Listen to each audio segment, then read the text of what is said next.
جی اعوذ باللہ من الشیطان الرجیم بسم اللہ الرحمن الرحیم رب اشرح لی صدری ویسر لی امری واحلل عقدۃ من لسانی یفقہوا قولی رب زدنی علما اللہم فقہنا فی الدین آمین۔ ابو ہریرہ رضی اللہ تعالیٰ عنہ سے روایت ہے کہ وہ مدینے کے ایک بازار سے گزرے اور وہاں کھڑے ہو کر کہا، اے بازار والو، تمہیں کس چیز نے عاجز کر دیا ہے؟ انہوں نے کہا، اے ابو ہریرہ رضی اللہ تعالیٰ عنہ، کیا بات ہے؟ کہا، وہاں رسول صلی اللہ علیہ وسلم کی میراث تقسیم ہو رہی ہے اور تم یہاں کیا کر رہے ہو؟ جا کر اپنا حصہ کیوں نہیں لیتے؟ لوگوں نے کہا کہ مسجد کہاں جائیں، مطلب کہاں میراث تقسیم ہو رہی ہے؟ تو فرمایا کہ مسجد کی طرف۔ ابو ہریرہ نے وہیں ٹھہر کر ان کے واپس آنے کا انتظار کیا۔ جب وہ واپس آئے تو پوچھا، کیا ہوا؟ انہوں نے کہا، اے ابو ہریرہ، ہم مسجد گئے تھے مگر وہاں پر تو کچھ بھی تقسیم نہیں ہو رہا تھا۔ ابو ہریرہ نے فرمایا رضی اللہ تعالیٰ عنہ، پھر تم نے مسجد میں کیا کچھ دیکھا؟ انہوں نے کہا، وہاں ہم نے دیکھا کچھ لوگ نماز پڑھ رہے ہیں، کچھ قرآن پڑھ رہے تھے، کچھ حلال اور حرام کا ذکر کر رہے تھے۔ ابو ہریرہ رضی اللہ تعالیٰ عنہ نے کہا، تمہاری خرابی ہو، یہی تو محمد صلی اللہ علیہ وسلم کی میراث ہے۔ اللہ تعالیٰ سے دعا ہے کہ اللہ تعالیٰ ہمیں انبیاء اور خاص کر آپ صلی اللہ علیہ وسلم کے ورثے میں سے وافر حصہ عطا فرمائے، ہمیں دین کی سمجھ عطا فرمائے، آمین یا رب العالمین۔ تلاوت پہلے تلاوت سن لیتے ہیں۔ یہ سورہ نساء ہے اور آیت نمبر 148 ہے۔ بسم اللہ الرحمن الرحیم۔ بسم اللہ الرحمن الرحیم۔ لا يحب اللہ الجہر بالسوء من القول الا من ظلم وکان اللہ سمیعا علیما۔ برائی کے ساتھ آواز بلند کرنے کو اللہ تعالیٰ پسند نہیں فرماتا مگر مظلوم کو اس کی اجازت ہے، اور اللہ تعالیٰ خوب سنتا ہے اور خوب جانتا ہے۔ تو اس آیت میں جو ہے اللہ تعالیٰ بظاہر جو ہے وہ یہاں پر یہ پتہ چل رہا ہے کہ اللہ تعالیٰ جو ہے وہ برائی سے نفرت کرتے ہیں، چاہے وہ سوچ کی ہو یا قول کی ہو یا عمل کی ہو۔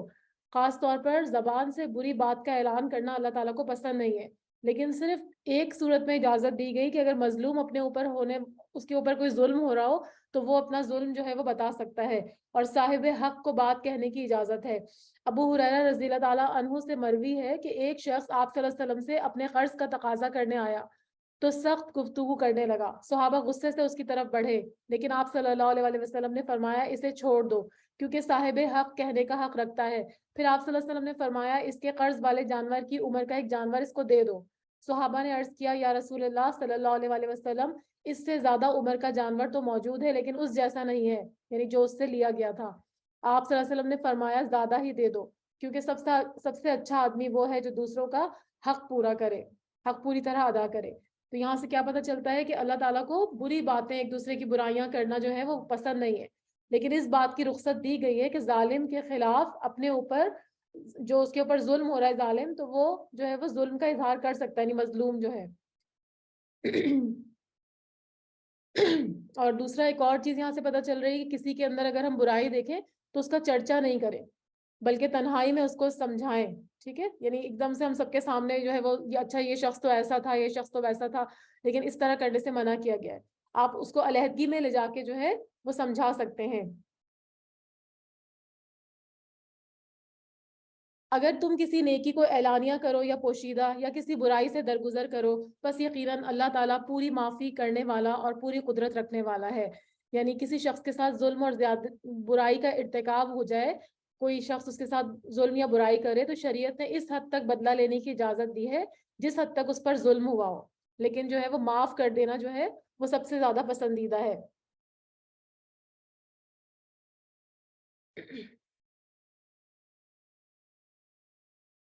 اب یہاں پر ایک اور بھی چیز پتہ چل رہی ہے کہ ہمیں اپنی نیت کو درست کرنے کا کہا گیا ہے، یعنی ہمیں نیت کو اپنی خالص رکھنا چاہیے اور نیکی کے کاموں کو چھوڑنے سے پرہیز کرنا چاہیے۔ اگلی آیت میں اللہ تعالیٰ فرماتے ہیں، جو لوگ اللہ کے ساتھ اور اس کے پیغمبر کے ساتھ کفر کرتے ہیں، اور جو لوگ یہ چاہتے ہیں کہ اللہ اور اس کے رسولوں کے درمیان فرق رکھیں، اور جو لوگ کہتے ہیں کہ بعض نبیوں پر تو ہمارا ایمان ہے اور بعض پر نہیں ہے، چاہتے ہیں کہ اس کے اور اس کے درمیان میں کوئی راستہ نکال لیں، یقین مانو یہ سب لوگ اصلی کافر ہیں۔ یعنی اہل کتاب کے بارے میں اس سے پہلے گزرا تھا کہ وہ لوگ کیا کرتے تھے، بعض نبیوں کو مانتے تھے اور بعض کا جو ہے وہ انکار کر دیتے تھے۔ یہود، جیسے میں نے آپ کو بتایا تھا کہ یہود جو ہیں وہ حضرت عیسیٰ علیہ السلام اور محمد صلی اللہ علیہ وسلم، اور عیسائیوں نے حضرت محمد صلی اللہ علیہ وسلم کا انکار کیا۔ تو اللہ تعالیٰ فرما رہے ہیں کہ اگر انبیاء علیہ السلام کے درمیان تفریق کریں گے تو ایسے لوگ جو ہیں وہ اصلی کافر ہیں، پکے کافر ہیں، اور کافروں کے لیے ہم نے ذلت آمیز سزا تیار کر رکھی ہے۔ والذین آمنوا باللہ ورسولہ ولم یفرقوا بین احد منہم اولئک سوف یؤتیہم اجورہم وکان اللہ غفورا رحیما۔ اور جو لوگ اللہ پر اور اس کے تمام پیغمبروں پر ایمان لاتے ہیں اور ان میں سے کسی کے درمیان فرق نہیں کرتے، یہ وہ ہیں جنہیں اللہ ان کا پورا ثواب عطا کرے گا۔ یعنی یہ ایمانداروں کا شیوہ بتایا جا رہا ہے کہ ان کا طریقہ کار کیا ہوتا ہے کہ تمام انبیاء پر وہ ایمان رکھتے ہیں۔ یعنی مسلمانوں کے لیے بھی کہ محمد صلی اللہ علیہ وسلم کو تو آخری پیغمبر مانتے ہیں، ان پر ایمان رکھتے ہیں، لیکن اس کے علاوہ جتنے بھی پیغمبروں کا قرآن میں تذکرہ کیا گیا ان سب کے اوپر وہ ایمان رکھتے ہیں۔ تو ایسے لوگوں کو اللہ تعالیٰ پورا پورا ثواب دیں گے، اور اللہ تعالیٰ بڑی مغفرت والے اور بڑی رحمت والے ہیں۔ آپ صلی اللہ علیہ وسلم سے یہ اہل کتاب درخواست کرتے ہیں کہ آپ صلی اللہ علیہ وسلم ان کے پاس کوئی آسمانی کتاب لے کر آئیں۔ یعنی جس طرح سے موسیٰ علیہ السلام کوہ طور پر گئے اور وہاں سے انہوں نے تختیوں پر لکھی ہوئی تورات وہ لے کر آئے، تو اسی طرح آپ صلی اللہ علیہ وسلم سے بھی وہ یہ جو ہے وہ اصرار کرتے کہ آپ بھی جو ہے وہ جائیں اور اسی طرح سے جا کر کوئی لکھا ہوا قرآن مجید لے آئے۔ اور یہ مطالبہ ان کا صرف جو تھا وہ اناد اور جو ہے وہ انکار کی وجہ سے تھا، حسد کی وجہ سے تھا، حالانکہ ان کو معلوم تھا کہ پیغمبر بالکل صحیح ہیں۔ حضرت موسیٰ علیہ السلام سے تو انہوں نے اس سے بھی بڑی درخواست کی تھی کہ ہمیں کھلم کھلا اللہ تعالیٰ کو دکھائیں، بس ان کے اس ظلم کی وجہ سے ان پر کڑاکے کی بجلی آ پڑی، اور پھر باوجود ان کے پاس بہت دلیلیں پہنچ چکی تھیں، انہوں نے بچڑے کو معبود بنا لیا، لیکن ہم نے انہیں بھی معاف کر دیا اور ہم نے موسیٰ علیہ السلام کو کھلا غلبہ اور سری دلیل عطا فرمائی۔ تو یہاں پر جو ہے وہ موسیٰ علیہ السلام کا تذکرہ ابھی آگے بھی آئے گا، پھر میں آپ کو ڈیٹیل میں بتاؤں گی کہ جب وہ لوگ وہاں پہ گئے اور انہوں نے کہا کہ نہیں ہمیں بھی اللہ تعالیٰ کا دیدار کرنا ہے، تو پھر اللہ تعالیٰ نے سزا کے طور پر ان کے اوپر بجلی گرا دی تھی اور پھر دوبارہ سے ان کو زندہ کر دیا تھا موسیٰ علیہ السلام کی التجا پر۔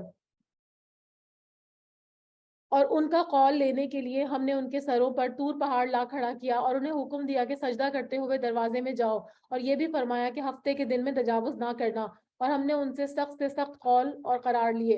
یعنی ہفتے کے دن میں تجاوز نہ کرنا وہ سب کا قانون جو تھا، وہ سب کا قانون جو ہے وہ ان کو کہا گیا تھا کہ سب کے قانون میں جو ہے وہ زیادتی نہ کرنا، یعنی ہفتے کے دن شکار نہیں کرنا، لیکن انہوں نے اس بات کو بھی جو ہے وہ رد کیا، اور وہ اس دن جو ہے وہ گڑھے کھود کر مچھلیوں کو وہاں جمع کر لیتے تھے اور اتوار کے دن ان کو پکڑ لیتے تھے۔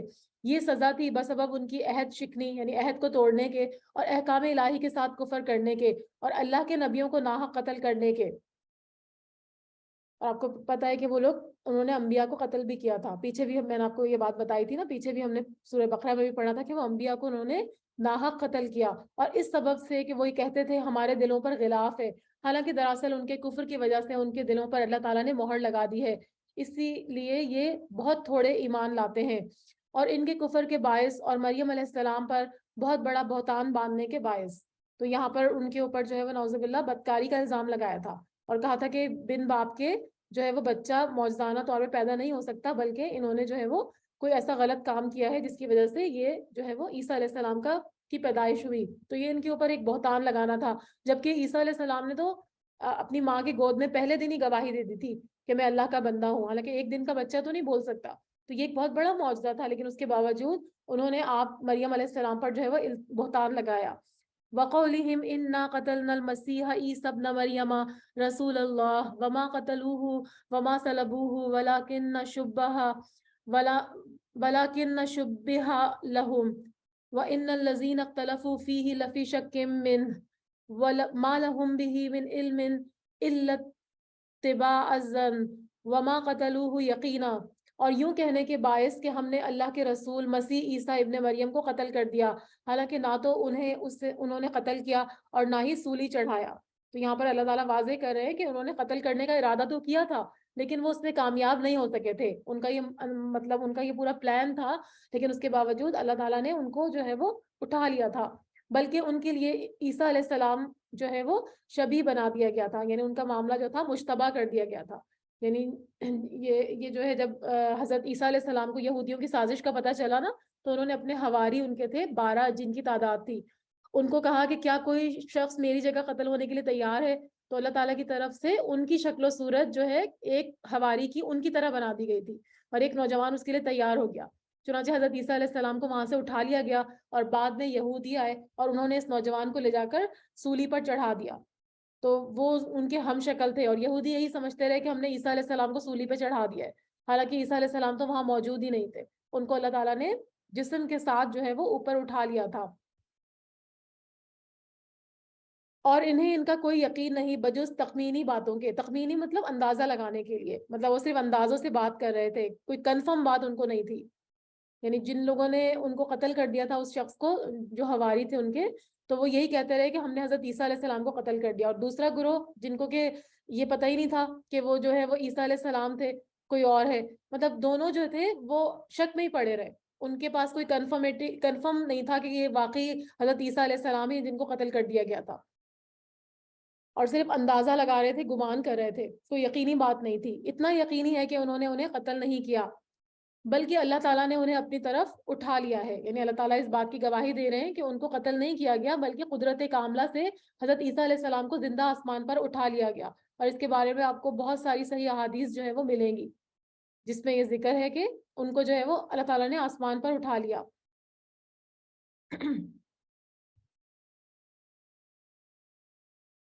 اور اللہ تعالیٰ بڑا زبردست اور پوری حکمتوں والا ہے. اہل کتاب میں ایک بھی ایسا نہیں بچے گا جو حضرت عیسیٰ علیہ السلام کی موت سے پہلے ان پر ایمان نہ لے آئے. یعنی قبل موتی ہی کا مطلب کیا ہے کہ ہر عیسائی موت کے وقت حضرت عیسیٰ علیہ السلام پر ایمان لے آتا ہے. وہ موت کے وقت کا ایمان فائدہ تو نہیں دیتا، لیکن اس کا مطلب کیا ہے کہ جب ان کا دوبارہ دنیا میں نزول ہوگا، جب عیسیٰ علیہ السلام دوبارہ دنیا میں تشریف لائیں گے اور وہ دجال کو قتل کر کے اسلام کا بول بالا کریں گے، تو اس وقت جتنے بھی یہودی اور عیسائی ہوں گے ان کو بھی قتل کر ڈالیں گے، اور روئے زمین پر صرف مسلمانوں کے سوا کوئی نہیں بچے گا. اور اس طرح دنیا میں جتنے بھی اہل کتاب حضرت عیسیٰ علیہ السلام پر ایمان لانے والے ہیں، وہ حضرت عیسیٰ علیہ السلام کی موت سے پہلے ان پر ایمان لا کر اس دنیا سے گزر چکیں گے.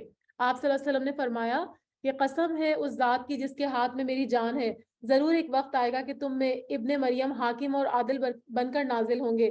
وہ سلیب کو توڑ دیں گے اور خنزیر کو قتل کر دیں گے، جزیہ اٹھا دیں گے، اور مال کی اتنی بہتات ہو جائے گی کہ کوئی اس کو قبول کرنے والا نہیں ہوگا. یعنی صدقہ اور خیرات لینے والا کوئی نہیں بچے گا، حتیٰ کہ ایک سجدہ دنیا و مافیہا سے بہتر ہوگا. حضرت ابو ہریرہ فرماتے ہیں اگر تم چاہو تو قرآن کی یہ آیت پڑھ لو، یہ جو ابھی ہم نے پڑھی نا، وَإِم مِّنْ أَهْلِ الْكِتَابِ، یہ والی یہ صحیح بخاری کی حدیث ہے. اور قیامت کے دن آپ صلی اللہ علیہ وسلم ان پر گواہ ہوں گے. تو ان کی جو پہلی زندگی کے حالات سے متعلق گواہی ہوگی وہ نبی اکرم صلی اللہ علیہ وسلم ان کو دیں گے وہاں پر لوگوں کو.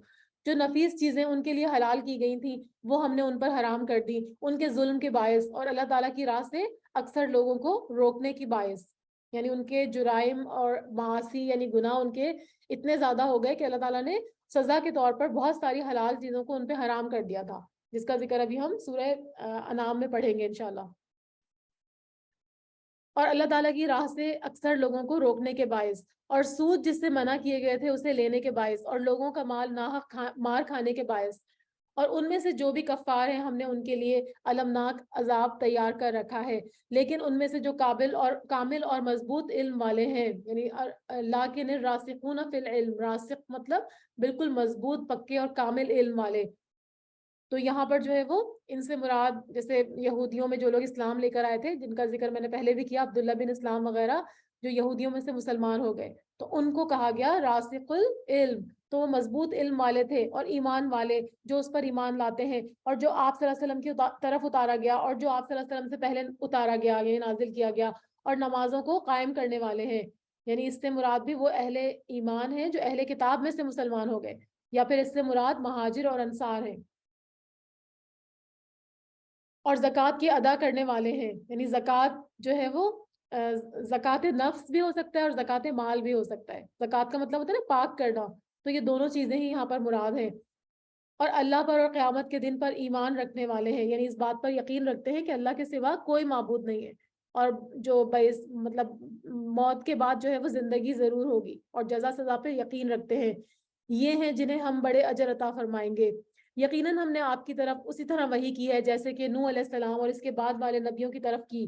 اور ہم نے وحی کی ابراہیم علیہ السلام، اسماعیل علیہ السلام، اسحاق علیہ السلام اور یعقوب علیہ السلام اور ان کی اولاد پر، اور عیسیٰ علیہ السلام اور ایوب اور یونس علیہ السلام اور ہارون اور سلیمان علیہ السلام کی طرف.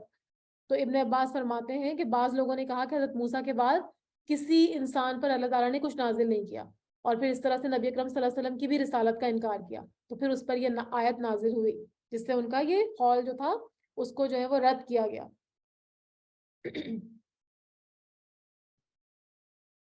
اور ہم نے داؤد علیہ السلام کو زبور عطا فرمائی، اور آپ صلی اللہ علیہ وسلم سے پہلے کے بہت سے رسولوں کے واقعات ہم نے آپ صلی اللہ علیہ وسلم سے بیان کیے، یعنی جن نبیوں اور رسولوں کے جو نام اسماء گرامی اور ان کے واقعات قرآن کریم میں بیان کی گئے ان کی تعداد 24 یا 25 ہے۔ تو ان کے نام کیا کیا ہیں؟ آدم، ادریس، نوح، ہود، صالح، ابراہیم، لوط، اسماعیل، اسحاق، یعقوب، یوسف، ایوب، شعیب، موسیٰ، ہارون، یونس، داؤد، سلیمان، الیاس، الیسی، زکریا، یحییٰ، عیسیٰ اور ذوالکفل علیہ السلام۔ تو یہ سارے پیغمبروں کے نام جو ہے وہ قرآن میں ان کا تذکرہ کیا گیا۔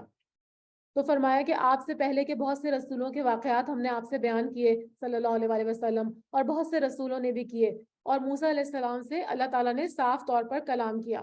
تو یہ موسیٰ علیہ السلام کی خاص صفت ہے جس سے دوسرے انبیاء ممتاز ہیں، کیونکہ ان کو کلیم اللہ کہا جاتا ہے۔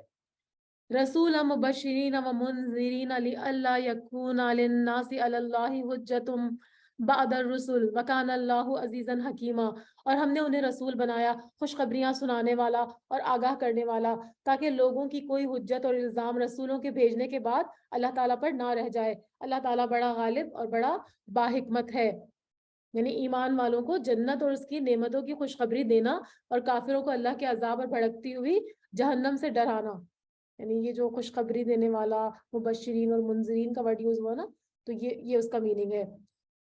اور نبوت اور انذار کا سلسلہ اللہ تعالیٰ نے اس لیے قائم کیا کہ کسی کے پاس یہ عذر باقی نہ رہے کہ ہمیں تو آپ کا پیغام پہنچا ہی نہیں ہے۔ تو ہر رسول جو ہے وہ اپنی قوم کے پاس اللہ کا پیغام لے کر آئے، تو اب یہ وہ کوئی اعتراض نہیں کر سکتے، ان پر حجت تمام کرنے کے لیے رسولوں کو بھیجا گیا۔ اور جو کچھ آپ صلی اللہ علیہ وسلم کی طرف اتارا ہے اس کی بابت خود اللہ تعالیٰ گواہی دیتا ہے کہ اسے اپنے علم سے اتارا ہے، یعنی قرآن مجید، اور فرشتے بھی اس کی گواہی دیتے ہیں، اور اللہ تعالیٰ بطور گواہ کافی ہے۔ ان الذین کفروا وصدوا عن سبیل اللہ قد ضلوا ضلالا بعیدا، جن لوگوں نے کفر کیا اور اللہ تعالیٰ کی راہ سے اوروں کو روکا، وہ یقیناً دور کی گمراہی میں نکل گئے۔ ان الذین کفروا وظلموا لم یکن اللہ لیغفر لهم ولا لیہدیہم طریقا، اور جن لوگوں نے کفر کیا اور ظلم کیا انہیں اللہ تعالیٰ ہرگز نہیں بخشے گا، اور نہ ہی ان کو کوئی راہ دکھائے گا، کیونکہ مسلسل کفر اور ظلم کا ارتکاب کر کے انہوں نے اپنے دلوں کو سیاہ کر لیا ہے، تو اب ان کی ہدایت اور مغفرت کی کوئی امید نہیں ہے، بجز جہنم کی راہ کے جس میں وہ ہمیشہ ہمیشہ پڑے رہیں گے، اور یہ اللہ تعالیٰ پر بہت ہی آسان ہے۔ اے لوگو، تمہارے پاس تمہارے رب کی طرف سے حق لے کر رسول آ گیا ہے، بس تم ایمان لاؤ تاکہ تمہارے لیے بہتری ہو، اور اگر تم کافر ہو گئے تو اللہ ہی کی ہر وہ چیز ہے جو آسمانوں اور زمین میں ہے، یعنی اللہ کے کفر سے، تمہارے کفر سے اللہ کا کچھ بھی نہیں بگڑ سکتا۔ موسیٰ علیہ السلام نے بھی فرمایا تھا نا، حضرت جو سورہ ابراہیم تھی اس میں فرمایا تھا کہ اگر تم اور روئے زمین پر بسنے والے سب کے سب کفر کا راستہ اختیار کر لیں تو وہ اللہ کا کیا بگاڑیں گے، یقیناً اللہ تعالیٰ تو بے پرواہ اور تعریف کیا گیا ہے۔ حدیث قدسی میں آتا ہے، اللہ تعالیٰ فرماتے ہیں کہ اے میرے بندو، اگر تمہارے اول اور آخر، تمہارے انسان اور جن اس ایک آدمی کے دل کی طرح ہو جائیں جو تم میں سب سے زیادہ متقی ہے تو اس سے میری بادشاہی میں اضافہ نہیں ہوگا، اور اگر تمہارے اول اور آخر اور انس اور جن ایک آدمی کے دل کی طرح ہو جائیں جو سب سے زیادہ نافرمان ہے تو بھی اس سے میری بادشاہت میں کوئی کمی نہیں ہوگی۔ اے میرے بندو، اگر تم سب ایک میدان میں جمع ہو جاؤ اور مجھ سے سوال کرو اور میں ہر انسان کو اس کے سوال کے مطابق عطا کروں تو اس سے میرے خزانے میں اتنی ہی کمی ہوگی جتنی سوئی کے سمندر میں ڈبو کر نکالنے سے سمندر کے پانی میں ہوتی ہے۔ کتنا بڑا سمندر ہوتا ہے نا، اگر آپ اس میں صرف ایک سوئی ڈالیں تو اس پہ کتنا تھوڑا سا پانی لگتا ہے، تو اللہ کے خزانے اتنے وسیع ہیں کہ سب کو دینے کے بعد بھی اتنا سا اس کے خزانوں سے جو ہے وہ خرچ ہوگا۔ تو اگر ہم ایمان لاتے ہیں، اللہ کو مانتے ہیں، تو اس سے، یا کفر کرتے ہیں جو لوگ، تو اس سے اللہ تعالیٰ کو کوئی فرق نہیں پڑتا۔ ہر چیز آسمان اور زمین کی اللہ تعالیٰ ہی کے پاس ہے، اور اللہ دانا ہے اور حکمت والا ہے۔ اے اہل کتاب، اپنے دین کے بارے میں حد سے نہ گزر جاؤ۔ غلف کا مطلب کیا ہے؟ کسی چیز کو اس کی حد سے بڑھا دینا، جیسے عیسائیوں نے کیا کیا تھا، حضرت عیسیٰ علیہ السلام اور ان کی والدہ کے بارے میں غلف کیا، یعنی ان کو جو ہے وہ الوہیت کے مقام پر فائز کر دیا، اور ان کی جو ہے وہ عبادت ایسے کرنے لگے جیسے کہ اللہ تعالیٰ کی کرنی چاہیے۔ تو یہاں پہ ان کو جو ہے وہ غلف کرنے سے منع کیا جا رہا ہے، حد سے بڑھنے سے۔ اور اللہ پر بجز حق کے اور کچھ نہ کہو، مسیح عیسیٰ بن مریم علیہ السلام تو صرف اللہ کے رسول ہیں اور اس کے کلمہ کن سے پیدا شدہ ہیں جسے مریم علیہ السلام کی طرف ڈال دیا گیا تھا، اور اس کے پاس روح ہے۔ کلمت اللہ کا مطلب کیا ہے؟ کلمہ کن، یعنی باپ کے بغیر ان کی تخلیق ہوئی نا۔ یہ الفاظ جو تھے حضرت جبرائیل علیہ السلام کے ذریعے حضرت مریم علیہ السلام تک پہنچائے گئے۔ روح اللہ کا مطلب ہے کہ وہ نفخہ جو حضرت جبرائیل علیہ السلام نے اللہ کے حکم سے حضرت مریم علیہ السلام کے گریبان میں پھونکا، تو پھر کیا ہوا کہ وہ بغیر باپ کے جو ہے وہ مطلب وہ پیدا ہو گئے، اور وہ جو ہے وہ بی بی مریم جو ہے پریگننٹ ہو گئی۔ تو اللہ کے حکم سے کچھ بھی مشکل نہیں ہے۔ آدم علیہ السلام بھی تو بغیر ماں باپ کے پیدا ہوئے تھے نا، اور بی بی حوا بھی۔ تو پھر اگر یہ بغیر باپ کے پیدا ہو گئے تو اللہ کے لیے کوئی مشکل کام نہیں ہے، اللہ کے کلمہ کن سے پیدا ہوئے، تو اس میں شک کرنے کی کوئی جو ہے وہ گنجائش نہیں ہے۔ اسی لیے تم اللہ کو اور اس کے سب رسولوں کو مانو، اور نہ کہو کہ اللہ تین ہے۔ تو عیسائیوں کے بہت سے فرقے ہیں، بعض لوگ کہتے ہیں حضرت عیسیٰ علیہ السلام کو نعوذ باللہ اللہ مانتے ہیں، بعض اللہ کا شریک اور بعض اللہ کا بیٹا مانتے ہیں۔ تو یہاں پر جو ہے وہ تین خداؤں کا جو ہے وہ ان کا عقیدہ تھا، تو اس سے جو ہے وہ روکا جا رہا ہے کہ تین خدا کہنے سے باز آ جاؤ، اللہ تو صرف ایک ہی ہے۔ اس سے باز آ جاؤ کہ تمہارے لیے بہتری ہے، اللہ عبادت کے لائق ہے اور صرف ایک ہی ہے، اور وہ اس سے پاک ہے کہ اس کی اولاد ہو، اسی کے لیے ہے جو کچھ آسمانوں اور زمین میں ہے، اور اللہ کافی ہے کام بنانے والا۔ مسیح علیہ السلام کو اللہ کا بندہ ہونے میں کوئی ننگ اور آر یا تکبر اور انکار ہرگز ہو ہی نہیں سکتا، اور نہ ہی مقرب فرشتوں کو۔ یعنی حضرت عیسیٰ علیہ السلام جو تھے ان کی طرح سے فرشتوں کو بھی انہوں نے خدائی میں شریک کیا ہوا تھا نا۔ اہل مکہ جو تھے وہ کیا کرتے تھے، وہ ان کو فرشتوں کو اللہ کی بیٹیاں کہتے تھے۔ تو اللہ تعالیٰ فرما رہے ہیں کہ یہ تو سب اللہ کے بندے ہیں، اور ان کو اللہ کے بندے ہونے سے کوئی انکار نہیں ہے اور نہ ہی کوئی تکبر ہے۔ اس کی بندگی سے جو بھی دل چرائے گا اور تکبر اور انکار کرے گا، اللہ تعالیٰ ان سب کو اکٹھا اپنی طرف کر لے گا۔ فَأَمَّا الَّذِينَ آمَنُوا وَعَمِلُوا الصَّالِحَاتِ فَيُوَفِّيهِمْ أُجُورَهُمْ وَيَزِيدُهُمْ مِنْ فَضْلِهِ وَأَمَّا الَّذِينَ اسْتَنكَفُوا وَاسْتَكْبِرُوا فَيُعَذِّبُهُمْ عَذَابًا أَلِيمًا وَلَا يَجِدُونَ لَهُم مِّن دُونِ اللَّهِ وَلِيًّا وَلَا نَصِيرًا۔ بس جو لوگ ایمان لائے اور شائستہ اعمال کیے ہیں ان کو ان کا پورا پورا ثواب عنایت فرمائے گا، اور اپنے فضل سے ان کو اور زیادہ دے گا۔ یعنی اور زیادہ سے مراد بعض مفسرین کہتے ہیں کہ اللہ تعالیٰ اہل ایمان کو شفاعت کا حق عطا فرمائیں گے، اور یہ اذن شفاعت پا کر جس کی بابت اللہ تعالیٰ چاہیں گے ان کی شفاعت کر سکیں گے۔ تو یہ جو زیادہ کی بات ہوئی نا یہاں پر یہ ہے۔ اور جن لوگوں نے ننگ اور آر اور سرکشی اور انکار کیا، یعنی ہٹ دھرمی کرتے رہے، تو ان کو پھر کیا جائے گا، انہیں المناک عذاب دیا جائے گا، یعنی یہاں پر جو ہے وہ جہنم میں داخل کیا جائے گا، اور وہ اپنے لیے سوائے اللہ کے کوئی حمایتی اور مددگار امداد کرنے والا نہیں پائیں گے۔ یا ایھا الناس قد جاءکم برہان من ربکم وانزلنا الیکم نورا مبینا۔ اے لوگو تمہارے پاس تمہارے رب کی طرف سے سند اور دلیل آ پہنچی ہے۔ برہان جو ہوتا ہے نا وہ ایسی دلیل ہوتی ہے جس کے بعد کسی عذر کی گنجائش نہ رہے، اور ایسی حجت جس سے ان کے جتنے بھی شکوک و شبہات ہیں وہ زائل ہو جائیں، اور اس کو جو ہے وہ آگے اللہ تعالیٰ نور سے بھی تعبیر کر رہے ہیں۔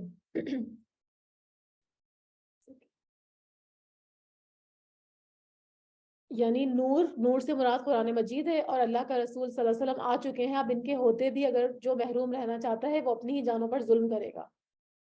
یعنی اب کوئی یہ نہیں کہہ سکتا اس کے آنے کے بعد کہ میرے پاس ہدایت کا کوئی ذریعہ نہیں ہے۔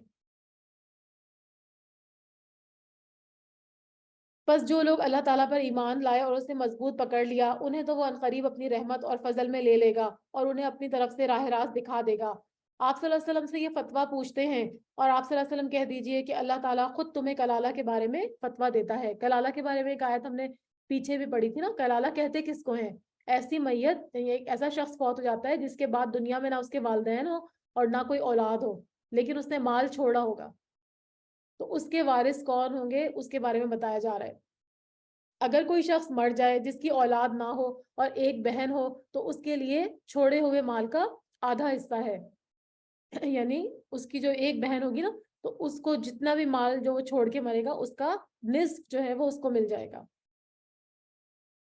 بس اگر دو بہنیں ہوں تو انہیں کل چھوڑے ہوئے کا 2/3 ملے گا۔ یعنی اس کی تقسیم بتائی جا رہی ہے کہ اس کی وراثت جو ہے وہ کس طرح سے تقسیم ہوگی۔ اور اگر کئی شخص اس ناطے کے ہیں، مرد بھی اور عورتیں بھی، تو مرد کے لیے حصہ ہے مثال 2 عورتوں کے، اور اللہ تعالیٰ تمہارے لیے بیان فرما رہا ہے کہ ایسا نہ ہو کہ تم بہک جاؤ، اور اللہ تعالیٰ ہر چیز سے واقف ہے۔ یعنی کلالہ کے وارث جو ہوں گے اگر ملے جلے ہوں گے، مرد بھی ہیں اور عورتیں بھی ہیں، تو پھر ایک مرد 2 عورتوں کے برابر کے اصول پر ان کے درمیان ورثے کی تقسیم ہوگی۔ حضرت عمر رضی اللہ تعالیٰ عنہ نے جمعے کے دن خطبہ دیا اور انہوں نے اللہ کے نبی صلی اللہ علیہ وسلم کا تذکرہ کیا، اور حضرت ابو بکر صدیق رضی اللہ تعالیٰ عنہ کا تذکرہ کیا، اور کہا میں اپنے بعد کوئی ایسی چیز نہیں چھوڑ رہا جو میرے یہاں کلالہ سے زیادہ اہم ہو، اور میں نے رسول اللہ صلی اللہ علیہ وسلم سے کسی چیز کے بارے میں اتنی مناجات نہیں کی جتنی کلالہ کے بارے میں کی ہوں گی۔ یعنی ایک ایسا کیس تھا جس کو انہوں نے بہت اہمیت دی، اور آپ صلی اللہ علیہ وسلم نے بھی مجھ سے کسی چیز کے بارے میں اتنی شدت اختیار نہیں فرمائی جتنی کلالہ کے بارے میں فرمائی، حتیٰ کہ آپ صلی اللہ علیہ وسلم نے اپنی انگلی میرے سینے سے چھوئی اور فرمایا اے عمر رضی اللہ تعالیٰ عنہ، کیا تمہیں موسم گرما میں نازل ہونے والی آیت کافی نہیں جو سورہ نساء کے آخر میں ہے، جس سے مسئلہ ظاہر ہو جاتا ہے جو پیچھے ہم نے پڑھی تھی نا۔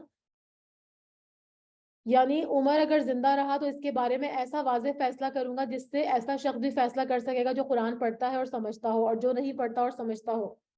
تو اللہ تعالیٰ نے سوال کا جواب اس آیت میں خود ہی سے دے دیا۔ یعنی کلالہ کے بارے میں ایک خاص کیس ہے جس کے بارے میں اس کی وراثت تقسیم کرنے کے بارے میں جو ہے اس آیت میں بتایا گیا۔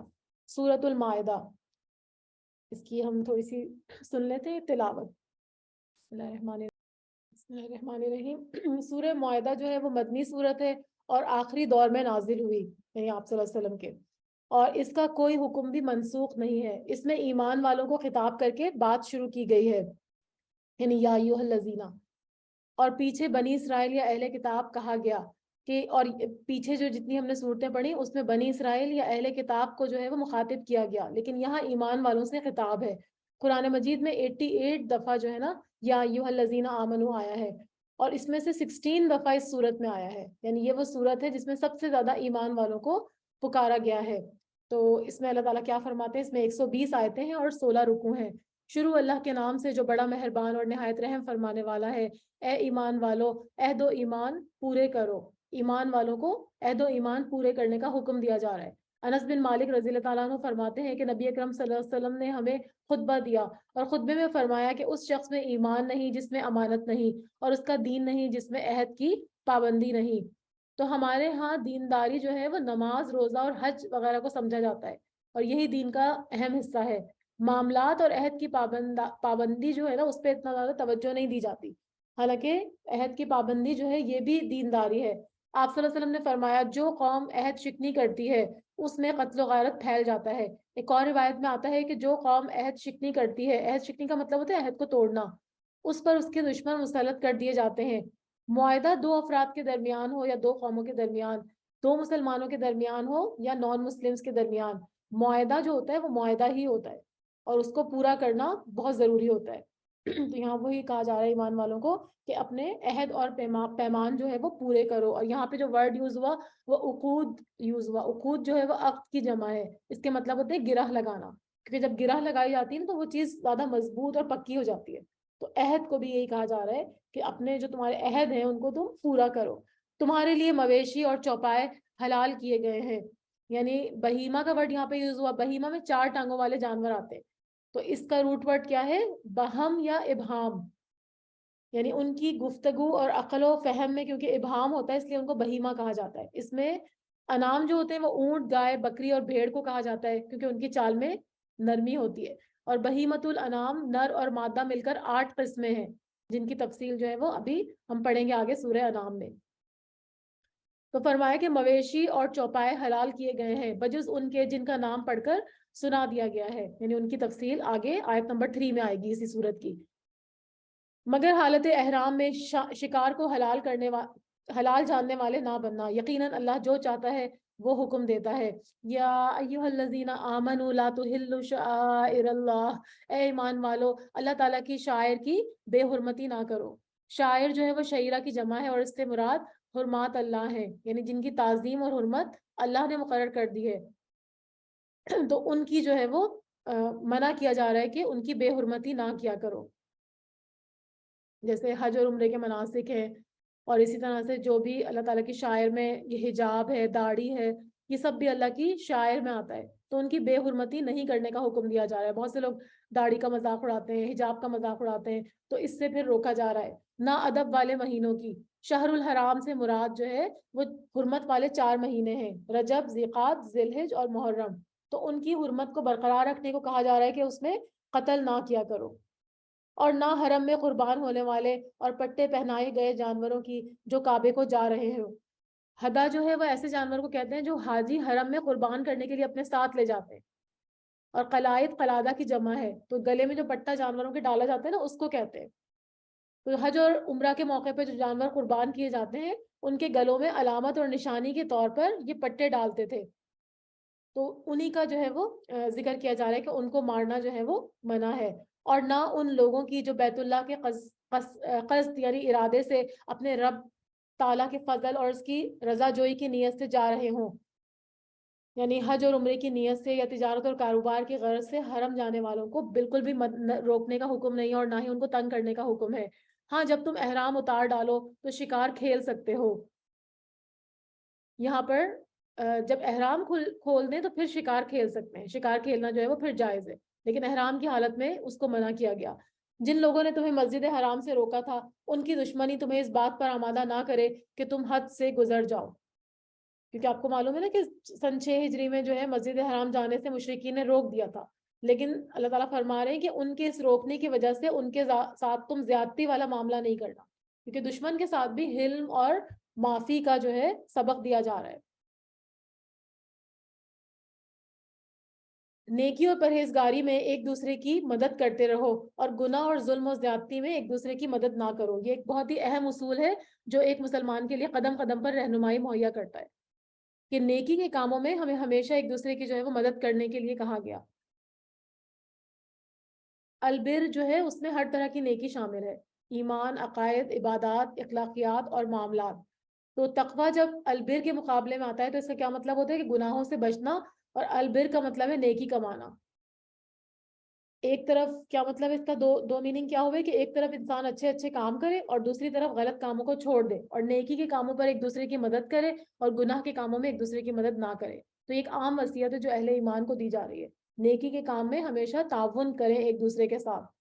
کیونکہ کچھ کام تو نیکی کے ایسے ہوتے ہیں نا جیسے کہ آپ خود بھی کر سکتے ہیں, لیکن کچھ کام ایسے ہوتے ہیں جو بغیر کسی کی مدد کے نہیں ہو سکتے. جیسے آپ کسی کو ٹارگٹ کرتے ہیں, کوئی غریب ہے, مسکین ہے, اس کے لیے کھانے کا بندوبست کر دیا, اس کے لیے فیس کا بندوبست کر دیا. لیکن بعض اس طرح کے پروجیکٹس ہوتے ہیں جو ایک بندہ اکیلے نہیں کر سکتا, اس کو دوسروں کو بھی ساتھ شریک کرنا ہوتا ہے. جیسے آپ بہت بڑے اس پہ کر رہے ہو نا, بڑے اسکیل پر, تو پھر جو ہے وہ مل جل کر ایک دوسرے کے ساتھ تعاون کرنے کو کہا جا رہا ہے. اور اللہ تعالیٰ سے ڈرتے رہو, بے شک اللہ تعالیٰ سخت سزا دینے والا ہے.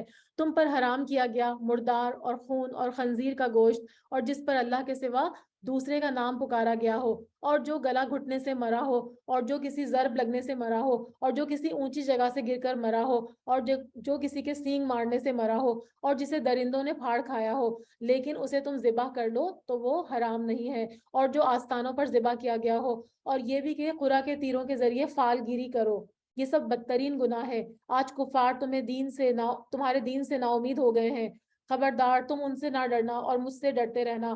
آج میں نے تمہارے لیے دین کو کامل کر دیا ہے, مکمل کر دیا ہے, اور تم پر اپنا انعام بھرپور کر دیا ہے, اور تمہارے لیے اسلام کے دین ہونے پر رضامند ہو گیا.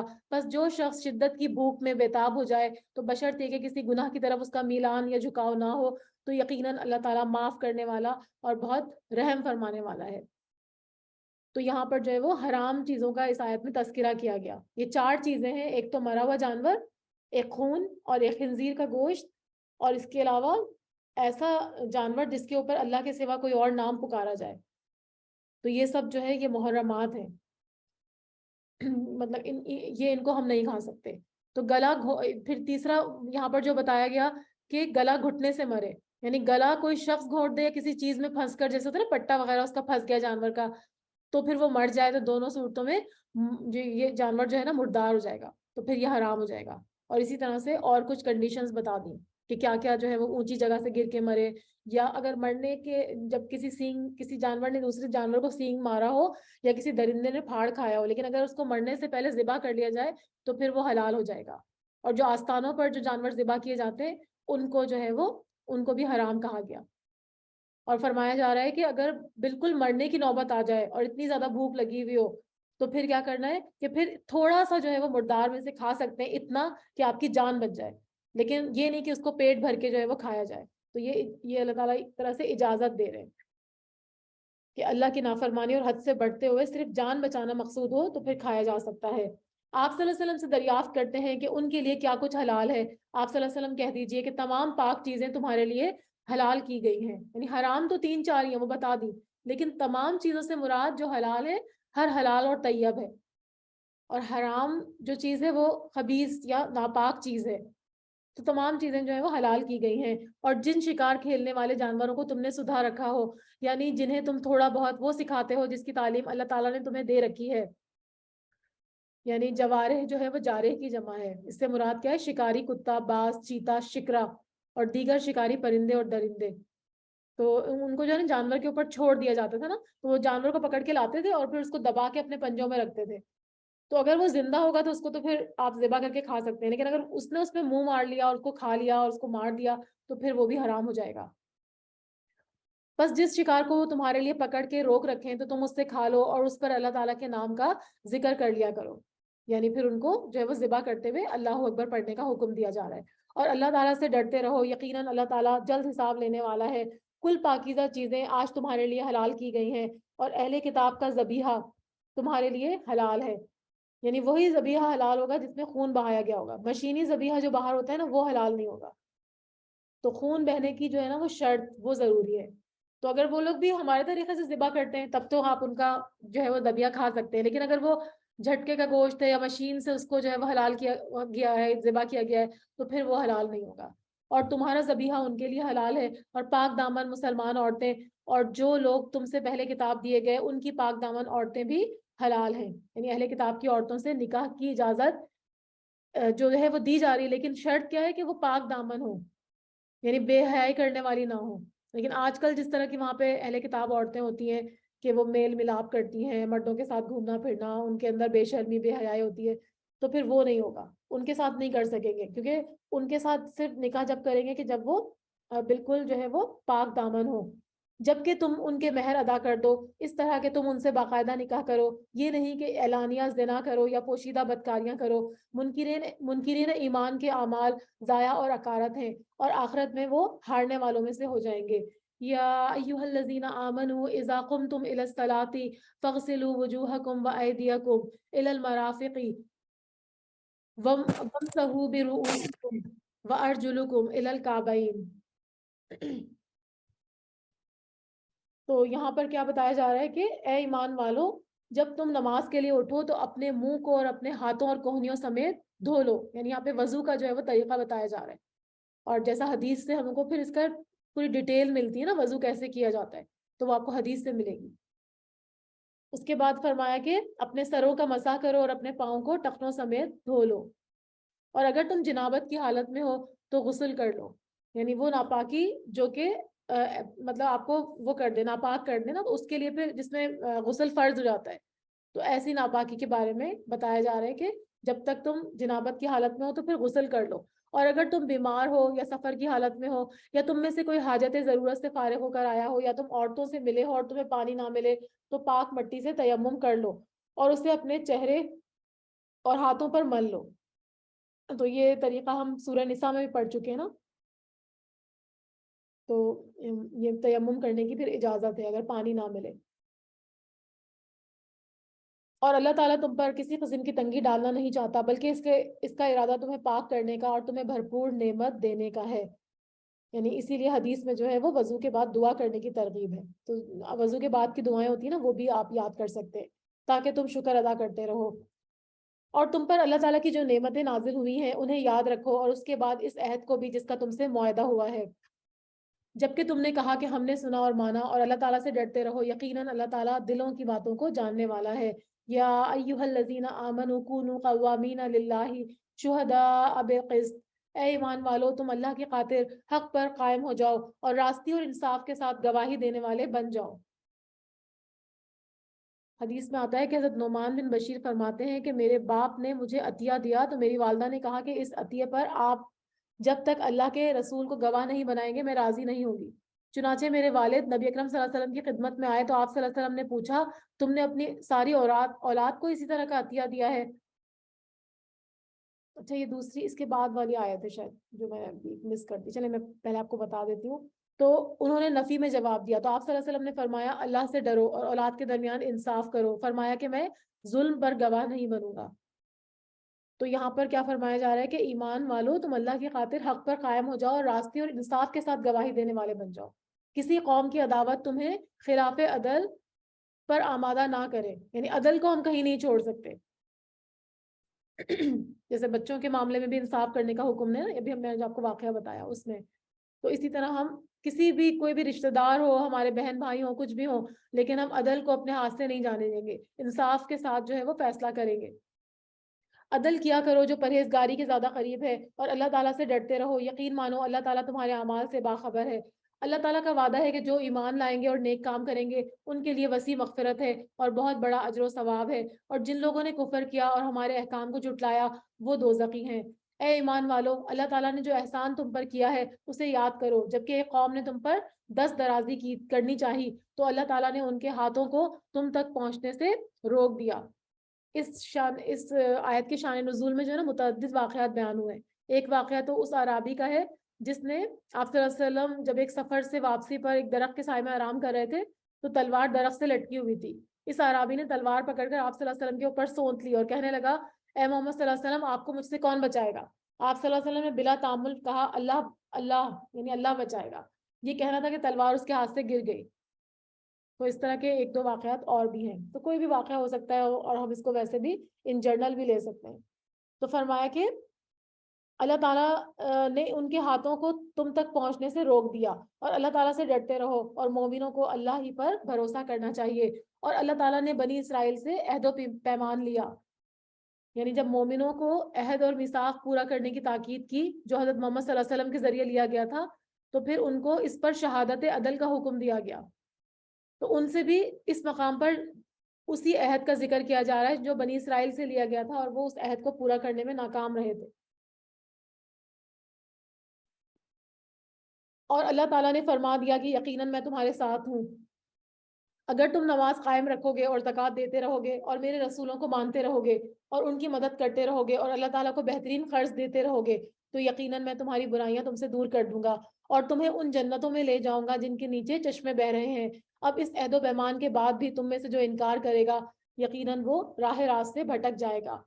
پھر ان کی اس عہد شکنی کی وجہ سے ہم نے ان پر اپنی لعنت کو نازل فرما دیا. اور لعنت میں نے آپ کو بتایا تھا کہ اللہ کی رحمت سے دوری کو لعنت کہتے ہیں. ٹھیک ہے، اللہ کی رحمت سے ان کو جو ہے وہ دور کر دیا. اس کے بارے میں حدیث بھی آتی ہے نا کہ جب انسان گناہ کرتا ہے تو اس پر ایک چھوٹا سا دھبا لگ جاتا ہے اس کے دل پر، اور توبہ نہیں کرتا تو وہ دل جو ہے وہ سخت ہو جاتا ہے اور دھبا پھیل کے پورے جو ہے وہ اس کے دل پر چھا جاتا ہے. تو اسی لیے فرمایا کہ ان کی عہد شکنی کی وجہ سے ہم نے ان پر لعنت نازل فرمائی اور ان کے دل سخت کر دیا. وہ کلام کو اس کی جگہ سے بدل ڈالتے ہیں اور جو کچھ نصیحت انہیں کی گئی ہے اس کا بہت سا حصہ وہ بھلا بیٹھے ہیں. یعنی ان کو احکام الہی پر جو ہے وہ ثابت قدم رہنے میں کوئی رغبت ہی نہیں تھی، دلچسپی نہیں تھی. اسی لیے وہ پستی کے اس مقام پر پہنچ گئے کہ انہوں نے جو بھی کتاب کا حصہ ہے اس کو انہوں نے جو ہے وہ مطلب جھٹلا دیا یا بدل دیا، اور جو کچھ نصیحت انہیں کی گئی اس کا بہت بڑا حصہ بھلا بیٹھے ہیں. ان کی ایک نہ ایک خیانت پر آپ کو اطلاع ملتی رہے گی. تو ان کے نمونے جو ہے وہ آپ صلی اللہ علیہ وسلم سے کہا جا رہا ہے کہ آپ کے سامنے آتے رہیں گے. بس تو انہیں معاف کرتا جا اور درگزر کرتا رہ. یعنی آپ صلی اللہ علیہ وسلم کو حکم دیا جا رہا ہے کہ جب ان سے لڑنے کی اجازت نہیں تھی نا تو ان کو معاف کرنے کا حکم ہے، لیکن جب لڑنے کا حکم آ گیا تو پھر تو ان سے لڑنے کا حکم تھا. بے شک اللہ تعالیٰ احسان کرنے والوں سے محبت رکھتا ہے. وَمِنَ الَّذِينَ قَالُوا إِنَّا نَصَارَىٰ أَخَذْنَا مِيثَاقَهُمْ فَنَسُوا حَظًّا مِّمَّا ذُكِرُوا بِهِ، اور جو اپنے آپ کو نصرانی کہتے ہیں، نصارہ سے مراد مدد ہوتا ہے نا. تو حضرت عیسیٰ علیہ السلام نے جب سوال کیا تھا نا من انصاری اللہ، کہ اللہ کے دین میں میرا کون مددگار ہے، تو اس کے جواب میں ان لوگوں نے کچھ مخلص جو ان کے پیروکار تھے، فالوورز تھے، انہوں نے کہا تھا نحن انصار اللہ، ہم اللہ کے مددگار ہیں. تو یہ اسی طرح سے جو ہے وہ انہی کے لیے فرمایا جا رہا ہے کہ ہم نے ان سے بھی عہد و پیمان لیا، انہوں نے بھی اس کا بڑا حصہ فراموش کر دیا، یعنی بھول گئے، اور جو کہ ان کو نصیحت کی گئی تھی. تو ہم نے انہیں بھی آپس میں بغض اور عداوت ان کے دلوں میں ڈال دی جو تا قیامت تک ان کے درمیان رہے گی. یعنی عہد الہی سے انحراف اور بے عملی کی سزا ہے جو اللہ نے ان کے اوپر قیامت تک وہ مسلط کر دی ہے. ان کے اندر جو ہے وہ بغض اور عداوت ہوگا.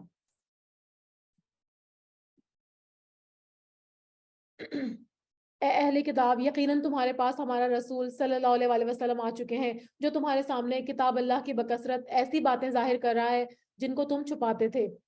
تورات اور انجیل میں جو انہوں نے انحراف کیے تھے نا، تو ان کو کہا جا رہا ہے کہ وہ انحراف جو تم نے کیے تھے کتاب کے اندر، تو یہ رسول اس لیے آئے کہ وہ ساری چیزیں تمہارے سامنے ظاہر کر دیں اور بہت سی باتوں سے درگزر کرتا ہے، اور تمہارے پاس اللہ تعالیٰ کی طرف سے نور اور واضح کتاب آ چکی ہے. تو نور اور کتاب مبین سے مراد جو ہے یہاں پہ قرآن مجید ہے، کیونکہ وہ ہدایت اور گمراہی کے فرق کو جو ہے وہ ظاہر کر دیتی ہے، جس کے ذریعے سے اللہ تعالیٰ انہیں جو رضائے رب کے در پہ ہوں سلامتی کی راہیں بتاتا ہے اور انہیں اپنی توفیق سے اندھیروں سے نکال کر نور کی طرف لاتا ہے اور راہ راست کی طرف ان کی رہنمائی کرتا ہے. یعنی وہ لوگ جو اندھیروں میں گم تھے تو قرآن کریم کے ذریعے جو ہے ان کو اللہ تعالیٰ ہدایت کی راہ پر لے کر آتے ہیں، صراط مستقیم پر لے کر آتے ہیں. اس کے بارے میں ایک حدیث بھی ہے کہ آپ صلی اللہ علیہ وسلم نے فرمایا کہ بے شک انسان اللہ کی رضا حاصل کرتا ہے اور مسلسل اسی میں لگا رہتا ہے. اللہ تعالیٰ جبرائیل علیہ السلام سے فرماتا ہے میرا فلاں بندہ میری رضا کی تلاش میں ہے، وہ چاہتا ہے کہ اللہ کو راضی کر دے، آگاہ رہو اس پر میری رحمت ہے. کتنی بڑی جزا ہے اس کے لیے جو اللہ کے لیے دوڑ دھوپ کرتا ہے. جبرائیل علیہ السلام کہتے ہیں فلاں آدمی پر اللہ کی رحمت ہو.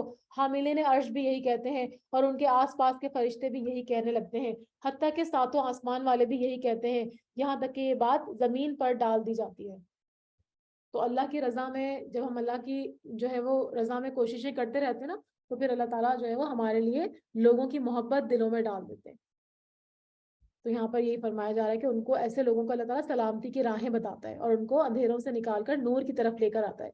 یقیناً وہ لوگ کافر ہو گئے جنہوں نے کہا کہ اللہ ہی مسیح ابن مریم ہے. آپ صلی اللہ علیہ وسلم ان سے کہہ دیجئے کہ اگر اللہ تعالیٰ مسیح ابن مریم اور اس کی والدہ اور روئے زمین کے سارے لوگوں کو ہلاک کر دینا چاہے تو کون ہے جو اللہ تعالیٰ پر اختیار رکھتا ہو؟ آسمانوں اور زمین اور دونوں کے درمیان کا کل مالک اللہ تعالیٰ ہی ہے. وہ جو چاہتا ہے پیدا کرتا ہے اور اللہ تعالیٰ ہر چیز پر قدرت رکھنے والا ہے. تو اللہ تعالیٰ کی قدرت کاملہ کا یہاں بیان کیا جا رہا ہے کہ اللہ تعالیٰ جس کو چاہے ہلاک کر دے.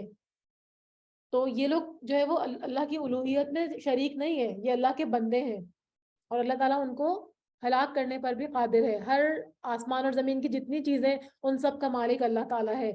وقالت اليهود والنصارى نحن ابناء اللہ واحباؤہ، یہود اور نصارہ کہتے ہیں کہ ہم اللہ کے بیٹے ہیں اور اس کے دوست ہیں. آپ کو پتہ ہے یہودیوں نے حضرت عزیر علیہ السلام کو جو ہے وہ اللہ کا بیٹا کہا، اور جو ہے وہ عیسائیوں نے حضرت عیسیٰ علیہ السلام کو ابن اللہ کہا نعوذ باللہ، اور اپنے آپ کو بھی اللہ کے بیٹے اور اللہ کا محبوب قرار دیا.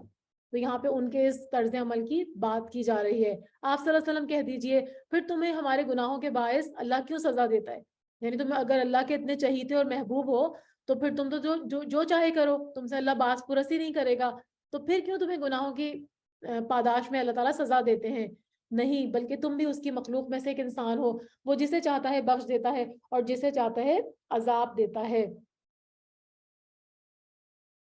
زمین اور آسمان اور ان کے درمیان کی ہر چیز اللہ تعالیٰ کی ملکیت ہے اور اسی کی طرف لوٹنا ہے. اے اہل کتاب، بالیقین ہمارا رسول تمہارے پاس رسولوں کی آمد کے ایک وقفے کے بعد آ پہنچا ہے جو تمہارے لیے صاف صاف بیان کر رہا ہے تاکہ تمہاری یہ بات نہ رہ جائے کہ ہمارے پاس تو کوئی بھلائی اور برائی کرنے والا آیا ہی نہیں.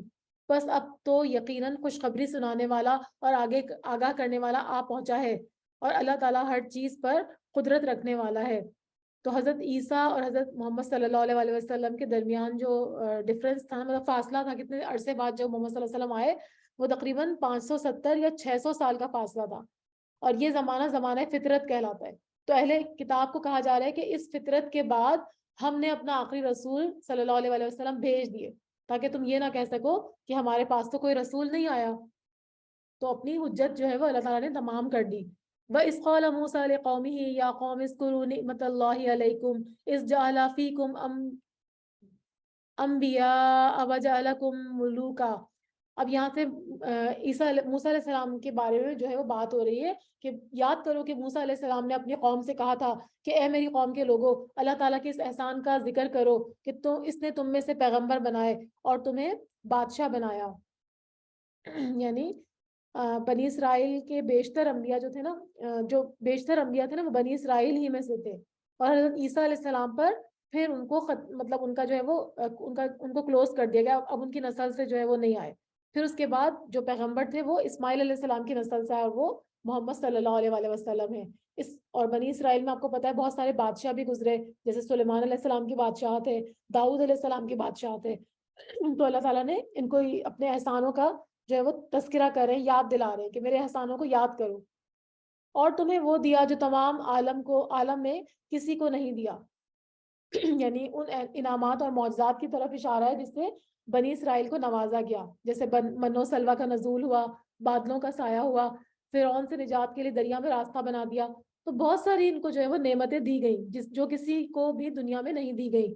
اے میری قوم والو، اس مقدس زمین میں داخل ہو جاؤ.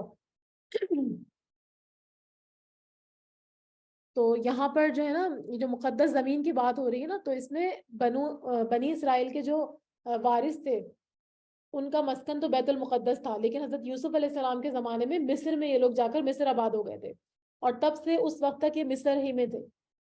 تو موسیٰ علیہ السلام راتوں رات ان کو فرعون سے چھپ کر مصر سے نکال کر لے گئے تھے. تو اس وقت بیت المقدس پر عمالقہ ایک قوم تھی جو بہت ہی بہادر قوم تھی، ان کی حکمرانی تھی.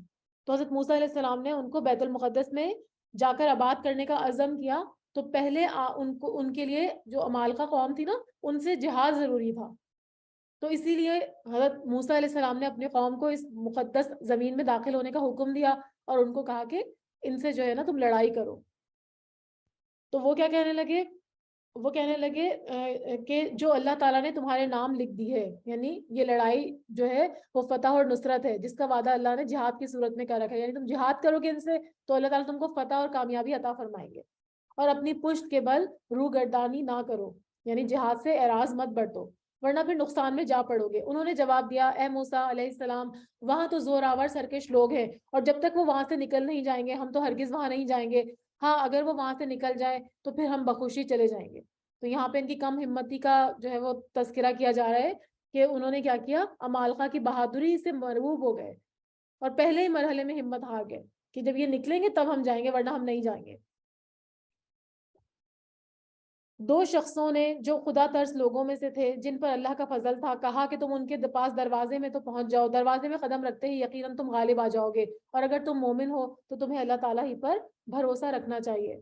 یہ کون شخص تھے ان کے بارے میں کوئی ڈیٹیل نہیں آتی دو شخصوں کے بارے میں، لیکن یہ صحیح طور پر ایماندار تھے اور ان کو اللہ کی نصرت اور اللہ کی فتح پر یقین تھا.